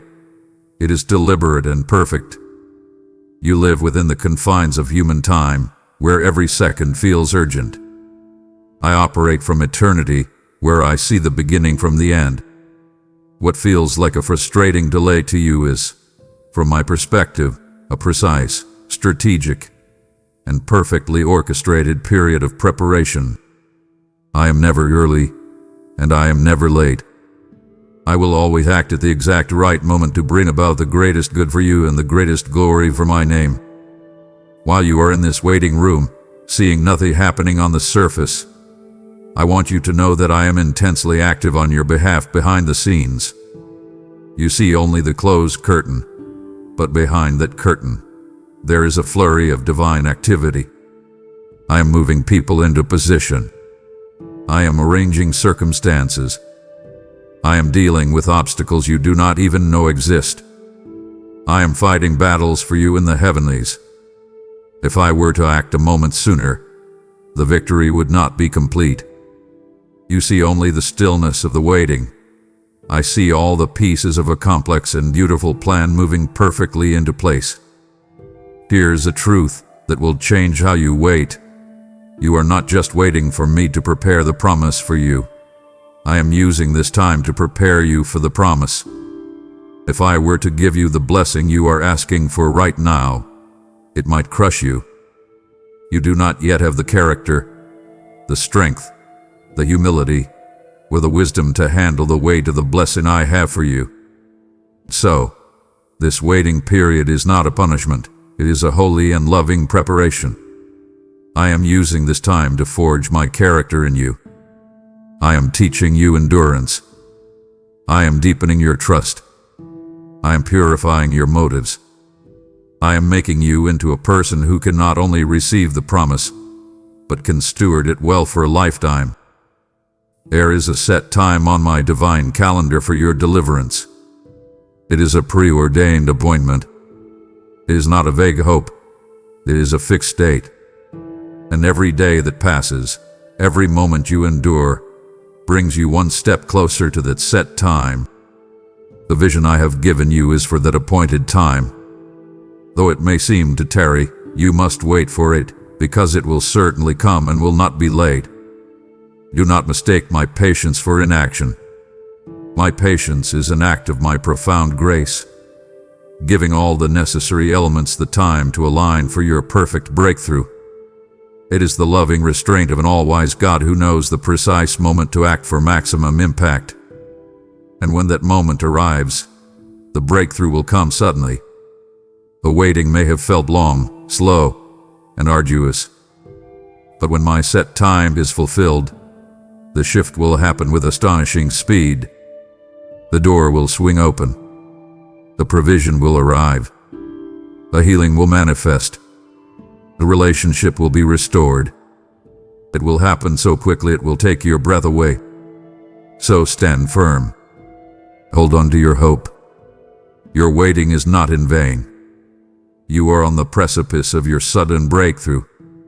I have shared with you the sacred secret of my timing. Do not dishonor this encounter by allowing the world to pull you away now. My heart yearns to show you how I will now recalibrate your entire destiny. To depart at this stage is to see the promise but miss the blueprint. Today, I have more to entrust to you.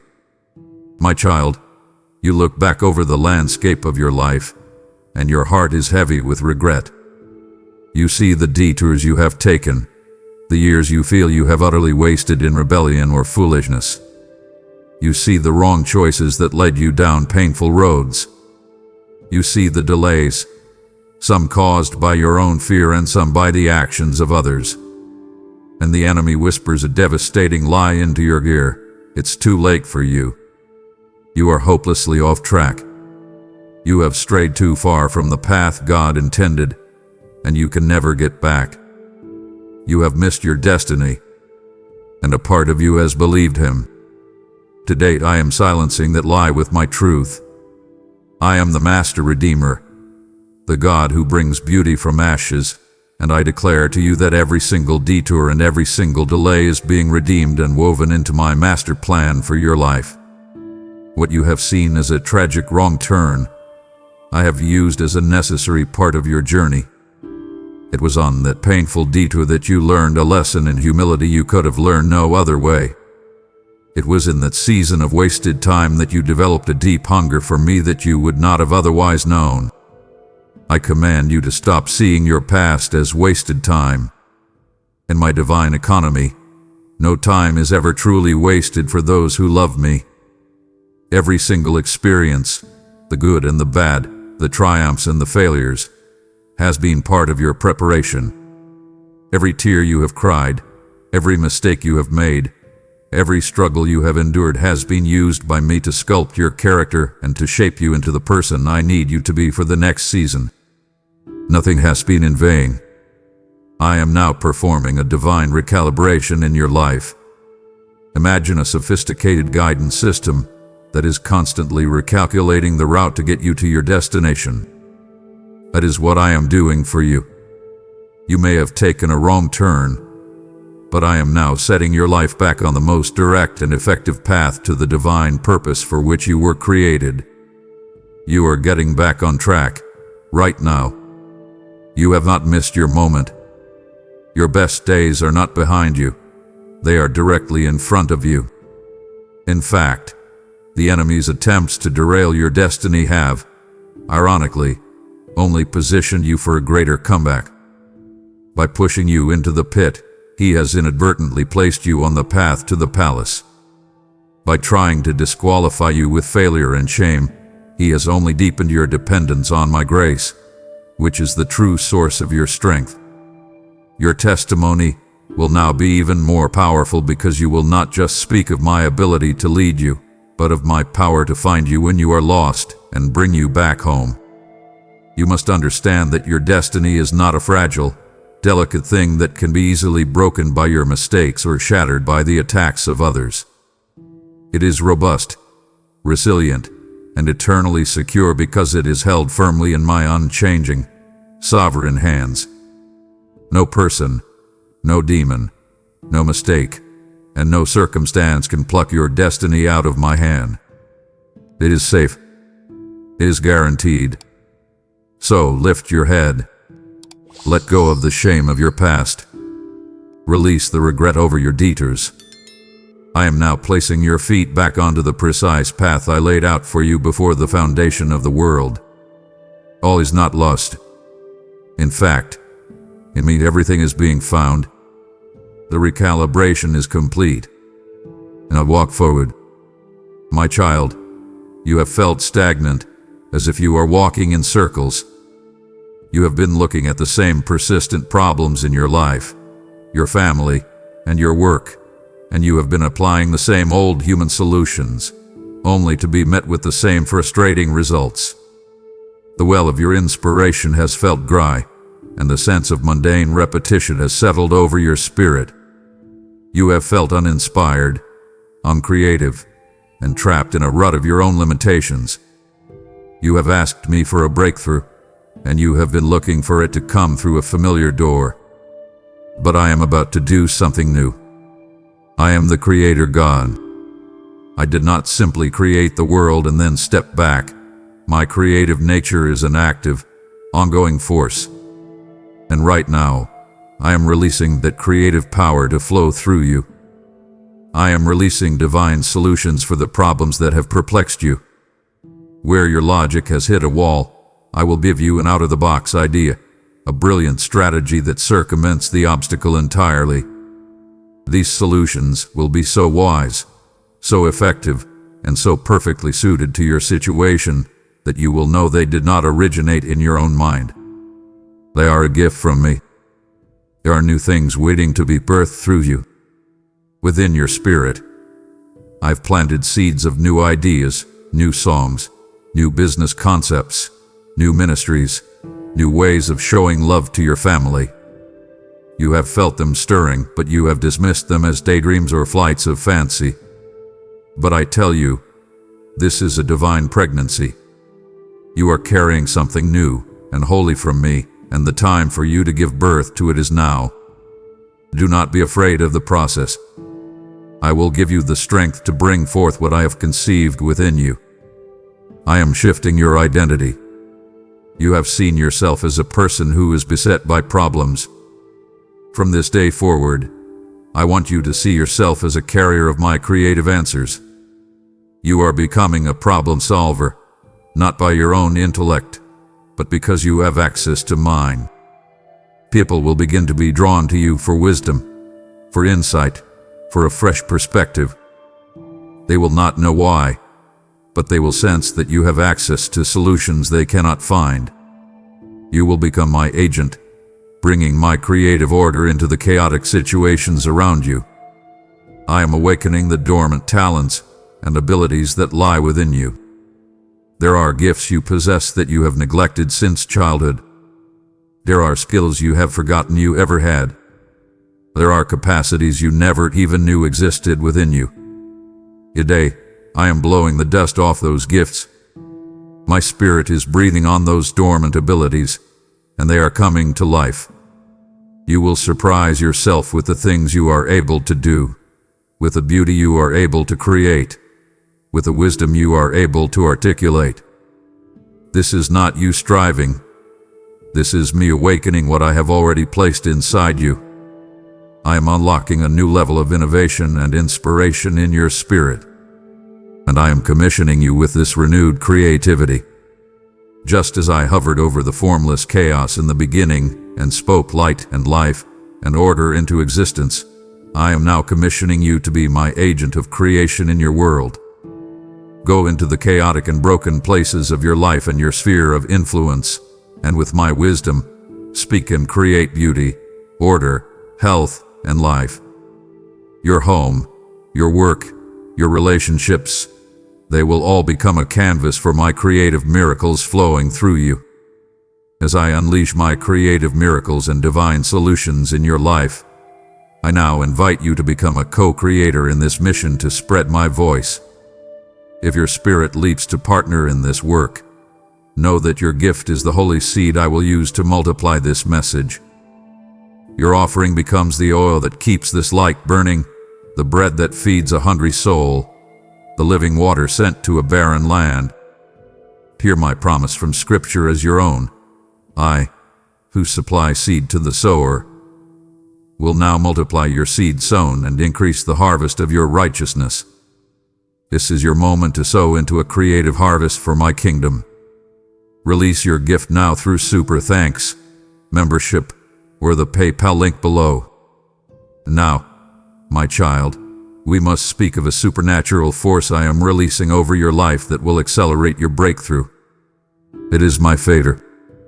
You must understand what this is. It is not something you have earned through your good works or your religious performance. You cannot strive for it or achieve it. My favor is my unmerited, unearned, and undeserved grace resting upon you in a tangible way. It is a divine influence that gives you a supernatural advantage in every area of your life. It is my goodness going public on your behalf. It is me personally tipping the scales in your favor, not because you are perfect, but simply because you are mine and I love you. This favor is now going before you like a shield. Think of this dual purpose.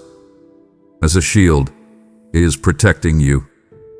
It is deflecting the arrows of jealousy, of unfair criticism, of slander, and of opposition that the enemy sends your way. But it is not just a defensive weapon. The shield of favor also goes before you into every situation. It acts as your divine introduction, your heavenly recommendation. Before you even walk into a room, my favor has already been there, preparing the hearts of the people you will meet, making them disposed to be gracious to you. My favor will cause you to be in the right place at the exact right time. You will begin to experience what the world calls lucky breaks or amazing coincidences.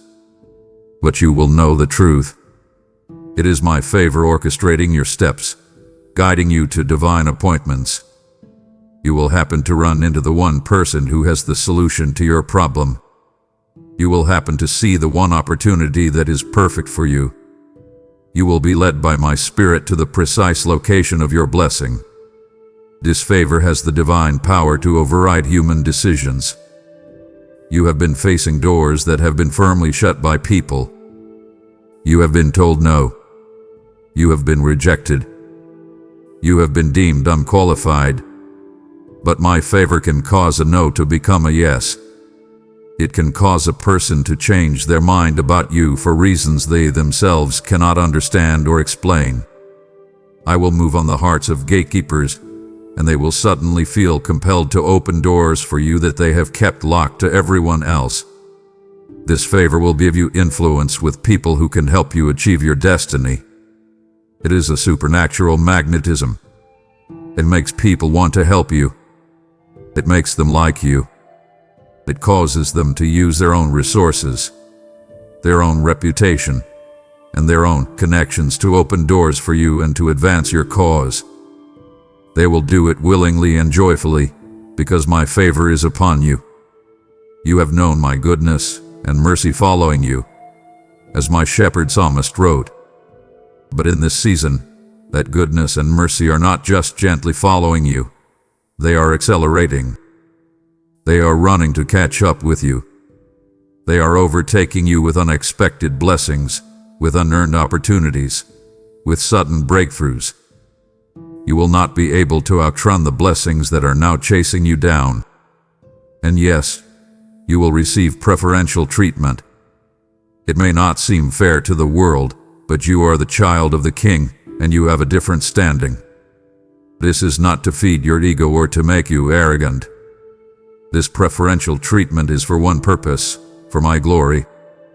so that when people see the unexplainable, undeserved, and undeniable favor on your life, they will have no choice but to look up and acknowledge me, the source of that favor. Receive my favor today. It is your inheritance. You have been living as a prisoner for far too long, my child. And your prison was not built with bars of iron, but with bars of fear. Let us be honest and name your jailers, for you cannot be free until you identify what has held you captive. It is the fear of failure, the paralyzing dread that if you try, you will not succeed, and the humiliation will be too much to bear. It is the fear of rejection, which has caused you to hide your true self and to avoid the risks of authentic relationship. It is the fear of the future, the dark cloud of what if that has robbed you of the joy of today. It is the fear of what other people think, which has silenced your voice and neutered your calling. It is the fear of not having enough, which has driven you to anxious toil and stolen your peace. These fears have built invisible walls around your heart, and they have kept your God-given destiny locked in a cage. Today, the prison break begins. My perfect love is the key, the divine force that sets you free. Fear and my love cannot occupy the same space in your heart. They are opposing forces. I am now flooding your heart, your mind, and your spirit with a tidal wave of my perfect, unconditional love. Feel it rising within you. And as this tidal wave of love rushes in, the darkness of fear is being cast out. It is being displaced. It is being forced to flee because it cannot survive in the brilliant light of my perfect love for you. You must understand the source of these things. I have not given you a spirit of fear. That anxious, tormenting, paralyzing spirit is not a gift from me. It is an alien spirit, an illegal intruder that has been trespassing in the temple of your heart. I want you to remember what I have given you. I have given you a spirit of power, the divine ability to act, to move forward, to do what you could not do on your own. I have given you a spirit of love, the very force that casts out all fear.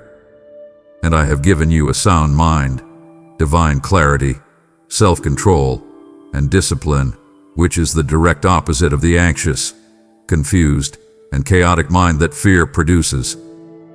I command you now to stop operating out of that spirit of fear and to start living from the spirit of power, love, and a sound mind that is your birthright. In place of fear, I am giving you a supernatural courage. Now, courage is not the absence of fear. Courage is feeling the fear but moving forward anyway, because your trust in me is greater than your fear of the circumstances. I am breathing my courage into you now. It is the courage to face the giants in your land, the courage to have that difficult conversation, the courage to take that calculated risk of faith, the courage to step out of the boat and onto the water. You will feel the fear, but you will no longer be ruled by it. The anxious what-if questions that have plagued your mind are being replaced by a statement of unshakable faith. It is the faith of my servants Shadrach, Meshach, and Abednego, who faced a fiery furnace and declared, "Our God is able to deliver us, but even if He does not, we will not bow." This is the ultimate victory over fear, the surrender of your desired outcome to my sovereign will, trusting that even if things do not go the way you hope, I am still good, and I am still with you. This is where fear completely loses its power. Even in the valley of the shadow of death, you will fear no evil, for you will know that I am with you. My presence is your rod and your staff, your protection and your comfort. And finally, your soul is being anchored. The storm of fear may still rage around you, tossing you about. But I am dropping a divine anchor from your spirit deep down into the solid bedrock of my unshakable peace. This anchor will hold. You will be steady in the storm. The conquest of your fears is at hand. My child, you have looked at your own life, at your own contributions, and you have felt that they are so small, so insignificant in the grand scheme of things. You have whispered a prayer in the morning, and you have wondered if it made any difference. You have performed a small act of service, unseen by others, and you have questioned if it had any real impact. You have given a small financial offering, and it has felt like a tiny, meaningless drop in a vast ocean of need. The enemy has used this feeling of insignificance to discourage you, to make you believe that your efforts do not matter, that you are not making a difference. But you have been evaluating your efforts with earthly mathematics. In my kingdom, I do not add, I multiply. And this is my promise to you today. The little you place in my hands, I will bless and I will multiply. I want you to remember the story of the boy with the loaves and the fishes. He had a lunch that was laughably small for the task at hand, feeding a crowd of thousands. By all human logic, his contribution was worthless. But he did the one thing that unlocked a miracle. He gave his small offering to Jesus. And once that insignificant lunch was placed in my son's hands, it was blessed, it was broken, and it was multiplied to become more than enough, with 12 baskets of leftovers. This is the divine principle that I am activating in your life now.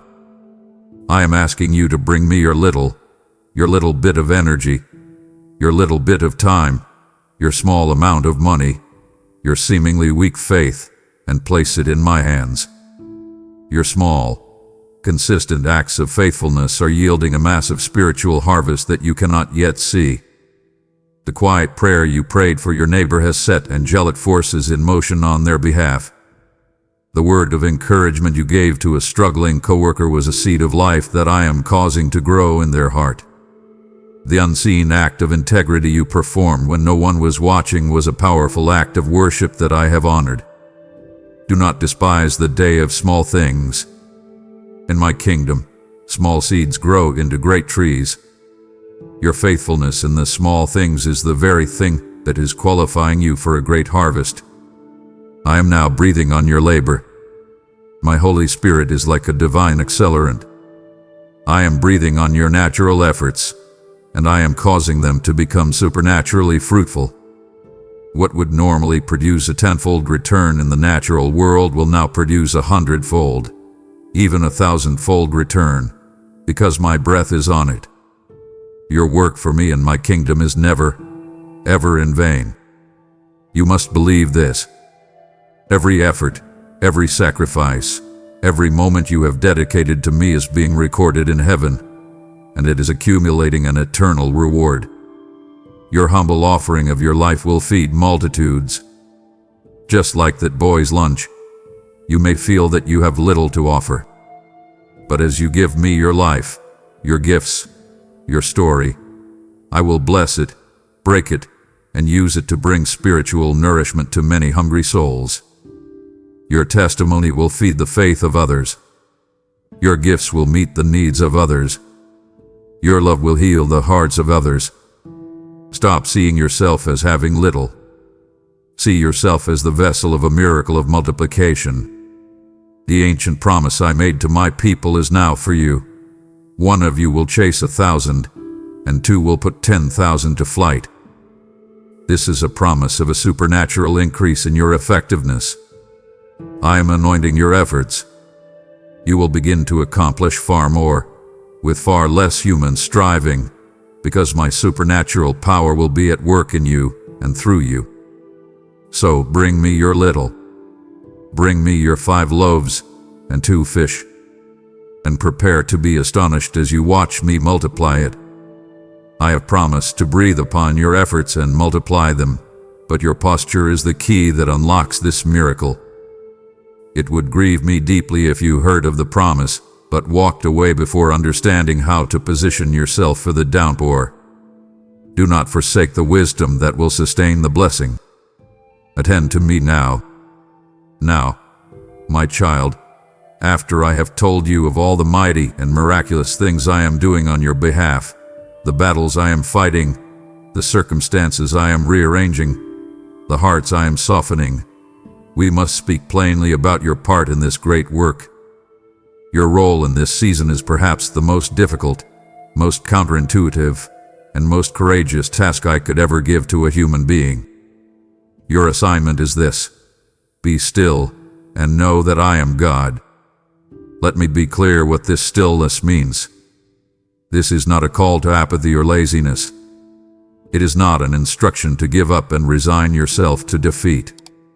On the contrary, this is a call to the most profound and active form of spiritual warfare. It is an active, trusting stillness. It is a posture of faith so defiant and so robust that it can afford to be quiet and calm in the middle of a raging storm.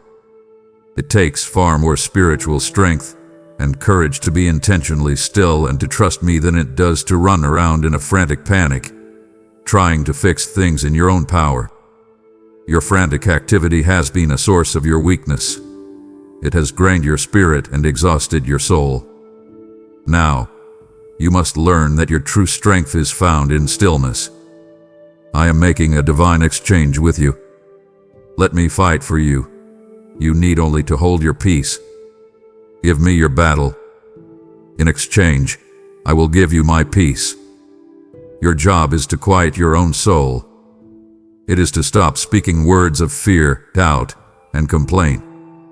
It is to command your own anxious heart to be still. You are to hold your peace, both internally and externally. You are taking your hands off the situation and placing it securely in my hands. I have told you that your greatest strength in this season will be found in quietness and in confidence in me. The world screams that you must do more, strive more, worry more. I am whispering a different way. The way of quietness. The way of confident trust. It is in this place of inner quiet that you will hear my voice most clearly. It is from this place of absolute confidence in my ability that you will draw your supernatural strength. I am shifting your role from being the primary combatant in this fight to being a privileged observer of my victory. Your new assignment is to get a front row seat and to watch the salvation that I am bringing forth for you. Your testimony will not be, "I was so strong, and I fought so hard, and I finally won." Your testimony will be, "I was at the complete end of my own strength. I had nothing left.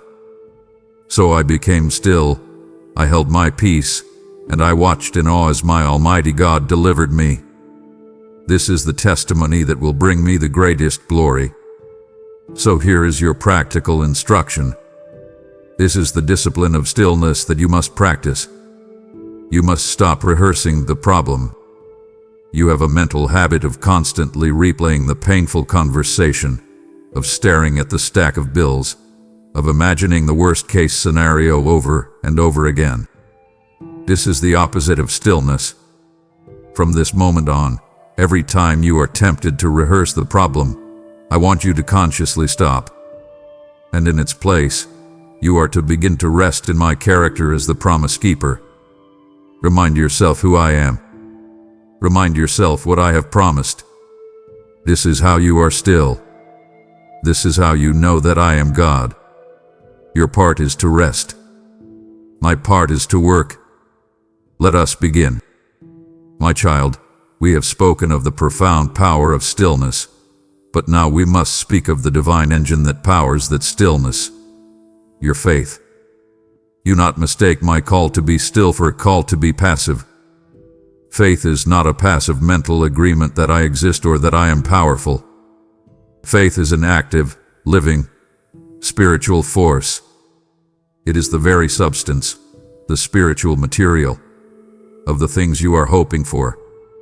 It is the tangible evidence, the legal title deed, to the realities in the spirit realm that you cannot yet see with your natural eyes. You have been waiting to see a change before you believe. But I am telling you that you must believe before you see the change, for it is your very belief that empowers the change to manifest. Your faith has a voice, and in this season, I am commanding you to use it. For too long, you have used your voice to describe the problem. You have told me, you have told your friends, you have told yourself, over and over again, how big your mountain is. You have rehearsed its size, its weight, its impossibility.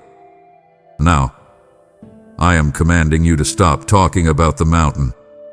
I want you to turn, face that mountain of impossibility, and speak to it. In the authority of the name of my Son, Jesus, you are to command that mountain to be removed and cast into the sea. This is not a metaphor. You carry my authority. When you speak my word in faith, you are not speaking with your own human power. You are releasing my creative, mountain-moving power into your situation.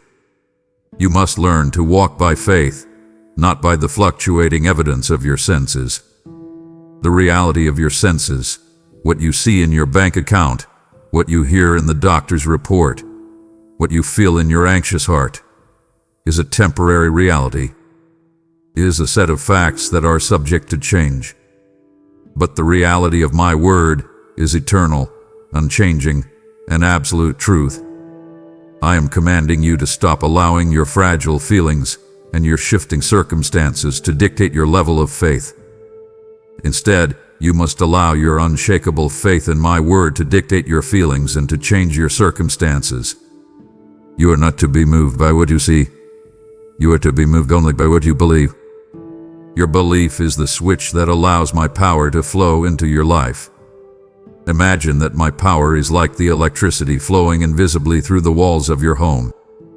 It is always present, always available, and immensely powerful. But it does nothing until you interact with it. Your active faith is the light switch. I have given you the free will to choose what you believe. I will not override your choice. If you choose to keep the switch of your faith in the off position of doubt and unbelief, my power remains dormant. But when you make the conscious choice to flip the switch to the on position of active belief, you give my power the channel it needs to flow into your situation and bring light into your darkness. Therefore, you must hold fast to the confession of your hope without wavering. To confess means to say the same thing as. Your job is to learn what I say in my word about your situation, and then to say the same thing. When your feelings say you are weak, you must confess, I am strong in the Lord. When circumstances say you are defeated, you must confess, I am more than a conqueror. Even when you do not feel it, even when you do not see it, you must hold on to this confession with relentless tenacity, because I who promised am faithful. And finally, you must learn to pray with past tense faith. The battle for your breakthrough was legally won at the cross. In the spirit realm, it is a finished work. So, you must shift your prayers from begging, please, God, do this, to thanking me. Father, I thank you that it is already done according to your word. This posture of actively believing you have already received it is the highest and most effective form of faith. Now, my beloved, we must speak of the constant and necessary companion to your active faith, the grace of patience. The world has taught you that patience is a weak and passive thing, simply waiting without complaining, enduring something unpleasant until it is over. But the patience I am building in you is a powerful, active, and fruitful spiritual force. It is not passive waiting, it is active endurance. It is the steadfast, resilient character that holds on to the promise with a joyful and confident grip, even when everything in the natural world is screaming that the promise has failed or has been forgotten. It is the spiritual muscle that allows your faith to go the distance. I want you to let patience have its perfect work in you. You see, patience has a purpose and assignment. Its divine work is to make you complete and mature, lacking in nothing. You have been so focused on receiving the promise that you have seen the waiting period as a frustrating obstacle. But the waiting is not an obstacle to the promise. It is a vital part of the promise itself. It is in this divine crucible of waiting that your character is being forged, purified, and perfected. If you try to short-circuit this process through impatience, through demanding your miracle now, you may get a blessing, but you will miss the character development that is absolutely necessary for you to sustain that blessing for a lifetime. Do not despise the process. Patience is making you into the person who can handle the weight of the destiny I have for you. You must stop seeing this waiting period as a punishment or as a sign of my displeasure. I am not withholding from you to tease you or to make you suffer. I am preparing you. This is a holy preparation. I am working on you as much as I am working on the circumstances surrounding you. While you are waiting for me to move a mountain, I am teaching you how to climb. While you are waiting for me to open a door, I am giving you the wisdom to walk through it correctly. The waiting is a profound and active grace. I know you are growing weary. It is natural to get tired on a long journey. The temptation to give up, to let go of your hope, is real. But hear my command to you. Do not grow weary in well-doing, for in the proper season, at the divinely appointed time, you will reap a magnificent harvest. The only way you can possibly miss this harvest is if you faint, if you give up just before the crops are ready. Your endurance in this final stretch is critical. Your ability to endure this waiting period with joy and unwavering faith is building a powerful testimony of my sustaining power. People are watching you. The angels are watching you. The enemy is watching you. When they see you remain peaceful, joyful, and confident in me even when your prayers seem unanswered, it proves to them that I, myself, am your great reward. Your endurance is a powerful act of worship that declares that I am enough for you, even before the promised blessing is in your hand. The vision I have given you, the promise your heart is clinging to, has an appointment on my divine calendar. It is for an appointed time. Though from your perspective it seems to tarry, you must wait for it. It will not be a moment late. Your patience is your powerful statement of trust in my perfect, sovereign scheduling. So, this is your ultimate posture in the waiting. You are to stand firm. Do not retreat in fear. Do not run ahead in presumption. Stand firm on the solid ground of my promises. Hold your position. And from that place of steadfast patience, you will see the glorious deliverance that I will accomplish for you. My child, I am now giving you a mighty weapon of warfare, a divine strategy that will accelerate your breakthrough and shatter the resistance of the enemy. It is the weapon of praise. You have been taught to think of praise as a reaction to victory, as the song you sing after the battle has been won, as the celebration of an answered prayer. That is good, but it is only half the truth. Today, I am revealing to you that praise is not just a celebration of victory. It is a weapon that brings the victory. Praise is what you do in the middle of the battle to win it.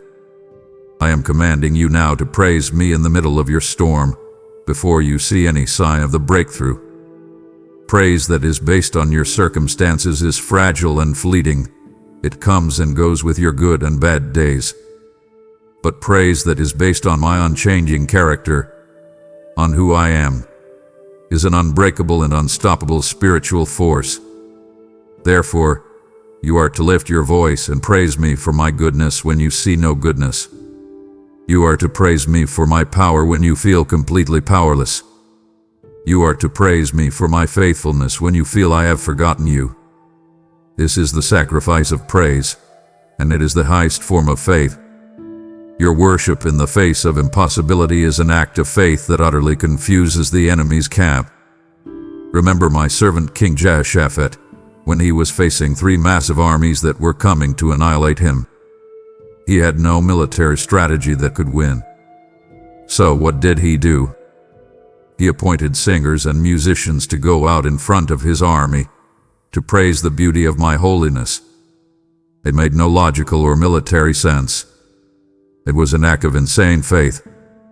And what happened?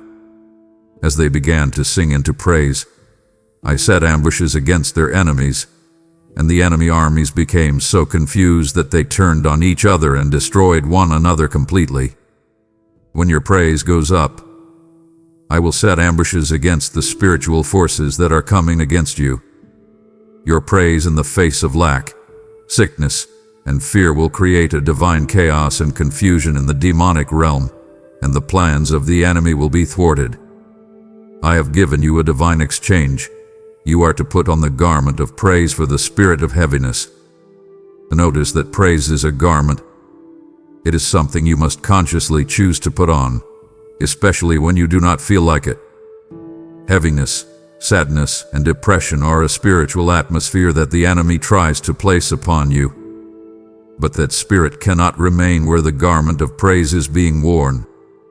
When you begin to praise, you are changing the spiritual atmosphere over your own life, and the heaviness is forced to lift. Remember the story of Jericho. The massive, impenetrable walls of that fortress did not fall to battering rams, to swords, or to human military might. They fell to the sound of a triumphant shout of praise and the blast of a trumpet. Your praise is a spiritual battering ram. It is sending shockwaves into the spirit realm and is weakening the foundations of the strongholds that have stood against you. Every time you lift your voice in genuine praise, you are causing cracks to appear in the walls of your Jericho. For I inhabit the praises of my people. This is a profound and mysterious truth. When you begin to truly praise and worship me, I manifest my tangible presence in your life and in your situation in a special and powerful way. Where you praise, I am enthroned. My powerful, ruling presence comes to sit in the midst of your praise. And where my presence is, darkness must flee, sickness cannot remain, and lack is turned to abundance. So, I command you today, begin to sing of my victory as if it is already done. Thank me for the answered prayer. Shout for joy over the coming breakthrough. Because in the realm of eternity, from my perspective, the battle is already over, and the victory is already won. Your praise is simply the powerful force that brings that eternal reality into your present-day circumstances. My beloved, the clouds are gathering. The spiritual atmosphere is heavy with the promise of my blessing. The downpour of my favor is coming. But a torrential rain is only a blessing if you have prepared vessels to catch the water. Otherwise, it simply runs off as a flood. It is now time for you to actively prepare your heart and your life to receive the miracle that is on its way to you. You must become a ready receptacle for the abundance I am releasing. First, you must enlarge the tent of your expectations. I spoke through my prophet Isaiah and commanded, enlarge the place of your tent, stretch your tent curtains wide, do not hold back, lengthen your cords, strengthen your stakes. You have been living in a very small tent of low expectations, a tent built from your past disappointments and your perceived limitations. Today I am commanding you to tear down that small tent. I want you to begin to make room in your mind and in your heart for the massive blessing I am bringing. You must expand your capacity to believe. Stop praying small, safe prayers. Start asking me for things that are so big that if I do not show up, you will fail. Stretch your expectations, for I am a God who does exceedingly and abundantly more than all you can ask or think. Next, you must let go of all unforgiveness, for it is a serious blockage in the spiritual channels through which I want to bless you. Bitterness in your heart towards another person is like a dam you have built that stops the flow of my grace and favor into your own life. It is a poison that you drink, hoping the other person will be harmed. I command you now, for your own sake, to make the conscious choice to forgive those who have wronged you. This is not about letting them off the hook. It is about you letting yourself off the hook of bitterness. It is not a feeling, it is a decision. As you release them, you are opening up the channels for my blessings to flow freely to you. You must also prepare your nets. Remember my disciple Peter, who had fished all night and caught nothing. His nets were empty and his spirit was discouraged. But when I told him to launch out into the deep water and let down his nets for a catch, he obeyed, even though it made no logical sense. I am asking you to do the same. I want you to take practical steps of faith in preparation for the blessing you are believing for. If you are believing for a new job, start preparing your resume. If you are believing for financial provision, create a budget for the abundance that is coming. These are acts of faith that signal to heaven that you are serious, that you are preparing your nets for the miraculous catch I am sending. Begin to thank me in advance. Gratitude is the very language of faith and the posture of receiving. You must shift from praying as if you are trying to convince a reluctant God, and you must start thanking me as if the miracle is already in the mail and has been shipped to your doorstep. Father, I thank you for the healing that is manifesting in my body. Father, I thank you for the financial provision that is overtaking me. Father, I thank you for the restored relationship. This advanced gratitude is one of the most powerful activators of my promises. Finally, you must shift your entire posture from one of a beggar to one of a beloved child. You are not a spiritual pauper, pleading for scraps from a distant master. You are a son, a daughter, of the King of the universe, coming confidently to your loving Father to receive the inheritance that has already been purchased for you by the blood of Christ. So, stand up straight, lift your head, open your hands. Change your posture from one of pleading to one of bold, confident, and grateful receiving. You must begin to align your life, your words, your choices, and your attitudes with the new thing I am doing.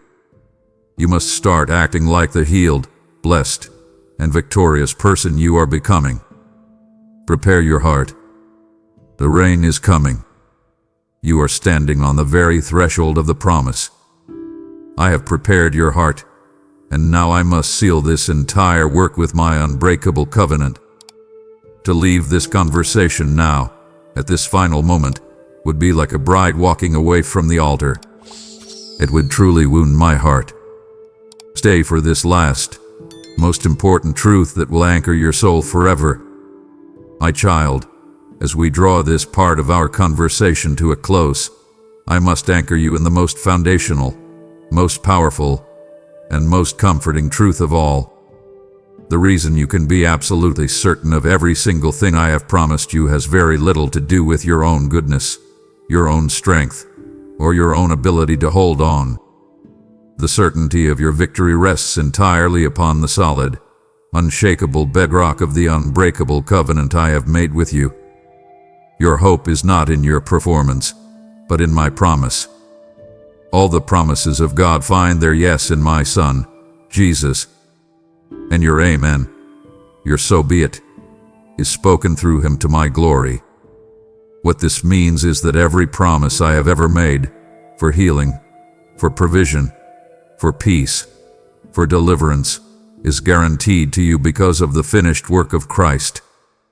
Your yes of faith to him has unlocked my yes to every single promise in my word for you. They are not a maybe. They are a yes and amen. I am a covenant-keeping God. I am not a man, that I should lie, nor a son of man, that I should change my mind. Does I speak and then not act? Do I promise and not fulfill? It is a violation of my very nature and character to make a promise and then break it. The promises I have spoken to you in these moments are not idle wishes. They are backed by the full, sworn integrity of my divine being. The heavens and the earth will pass away, but my words to you will never pass away. I cannot fail you, because that would mean I would have to fail myself. To show you the intimacy of this covenant, listen to this. I have engraved you on the very palms of my hands. This is not just a poetic phrase. It is a profound truth. Your name, your life, your every concern is permanently and lovingly etched upon me. I can never look at my own hands without being reminded of you, of my love for you, of my promises to you. You are never out of my sight. You are never, for a single moment, out of my mind. Because of this covenant, nothing can separate you from my unrelenting love.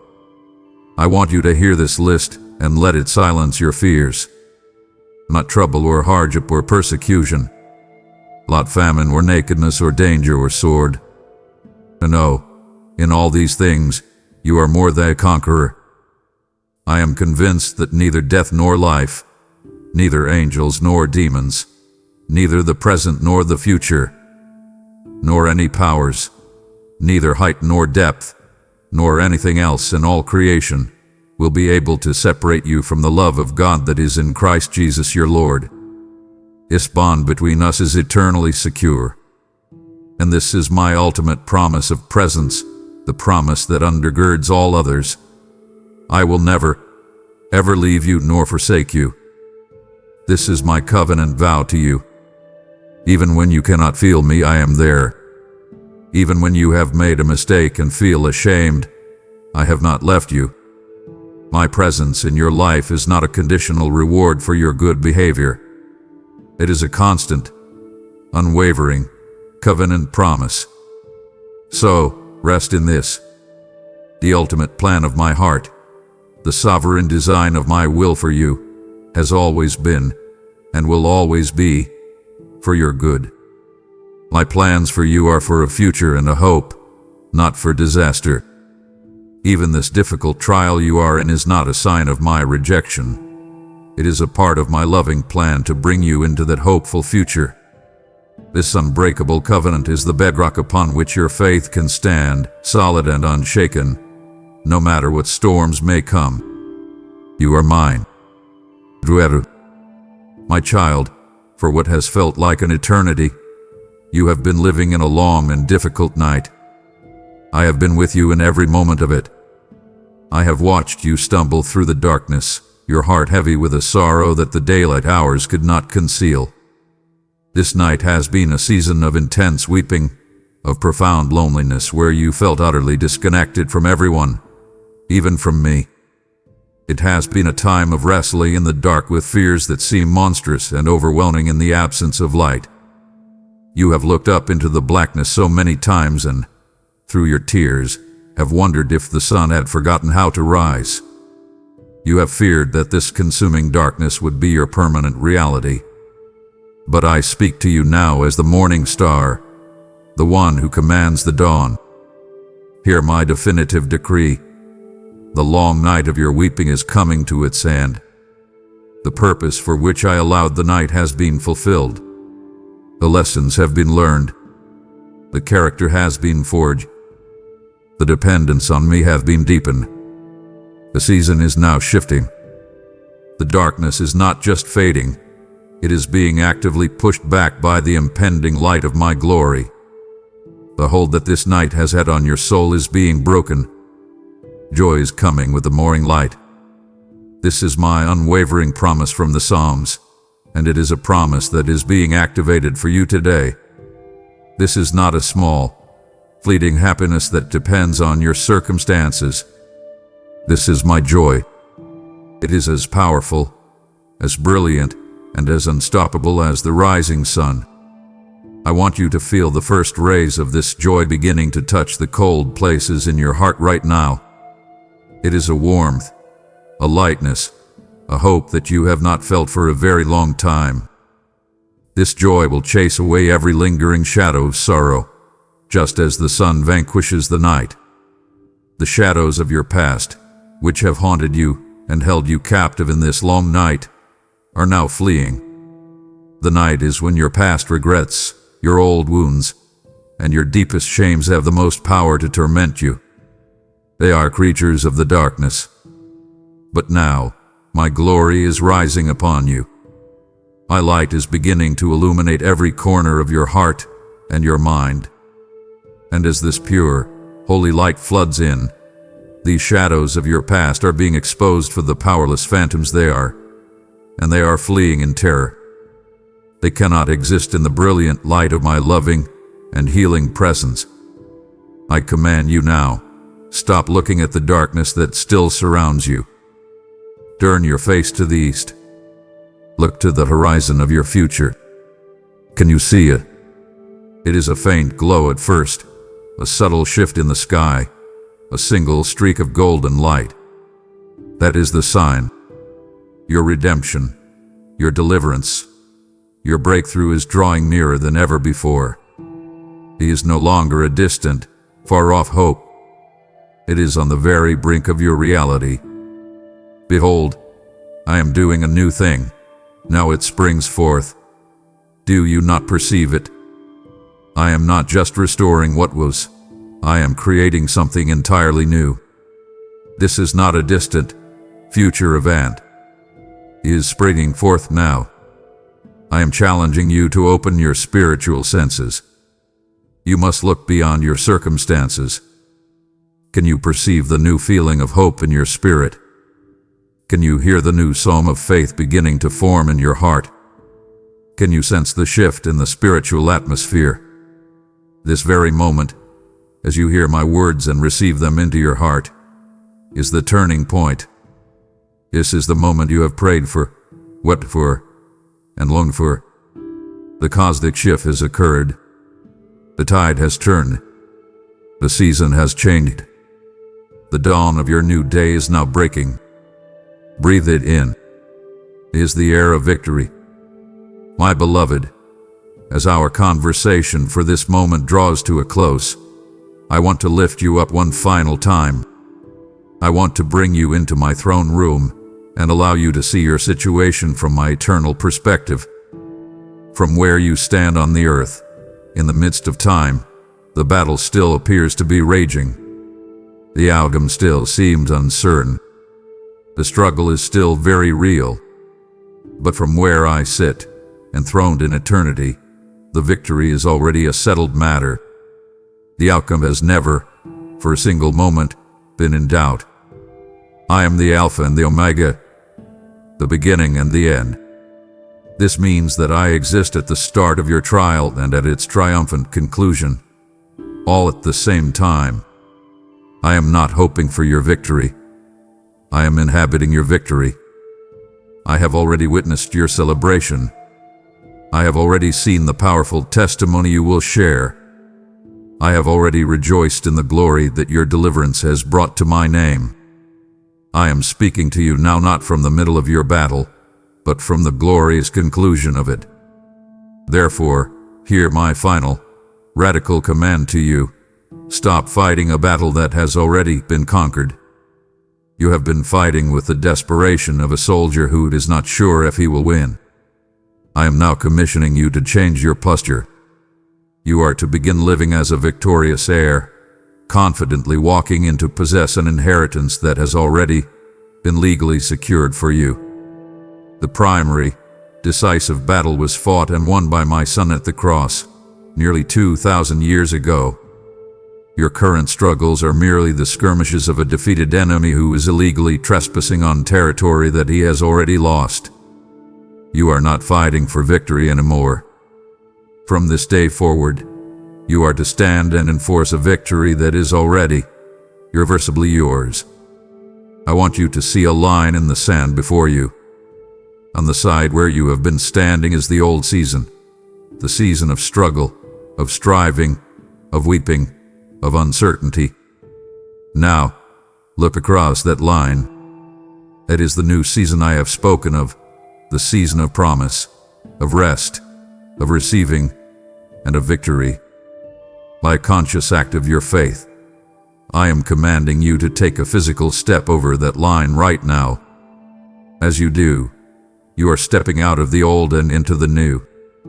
You are leaving the identity of the struggler behind and taking on the identity of the overcomer.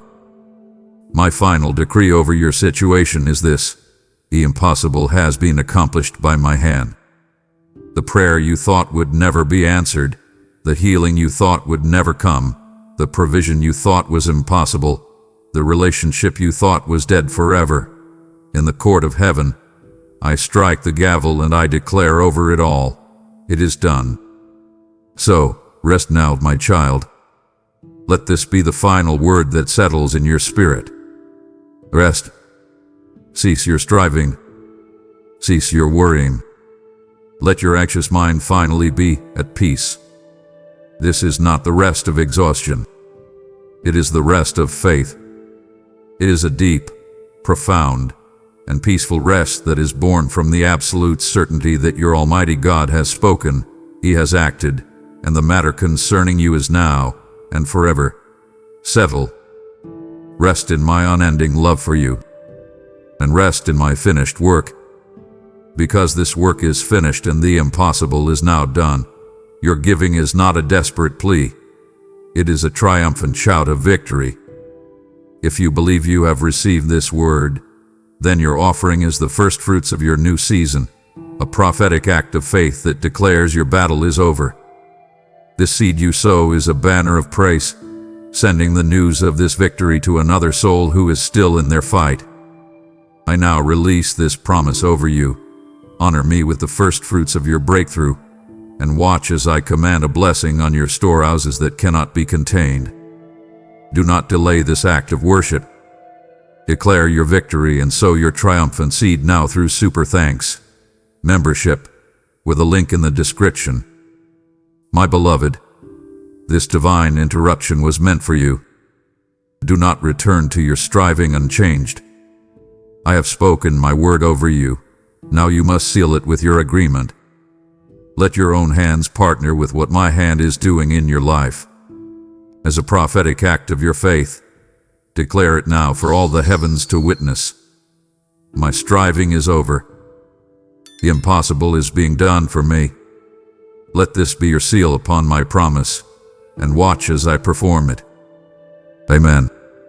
If you believe in me, your Heavenly Father, then like this video and leave a heartfelt amen in the comments. If you want to stay closer to me, then subscribe to this channel.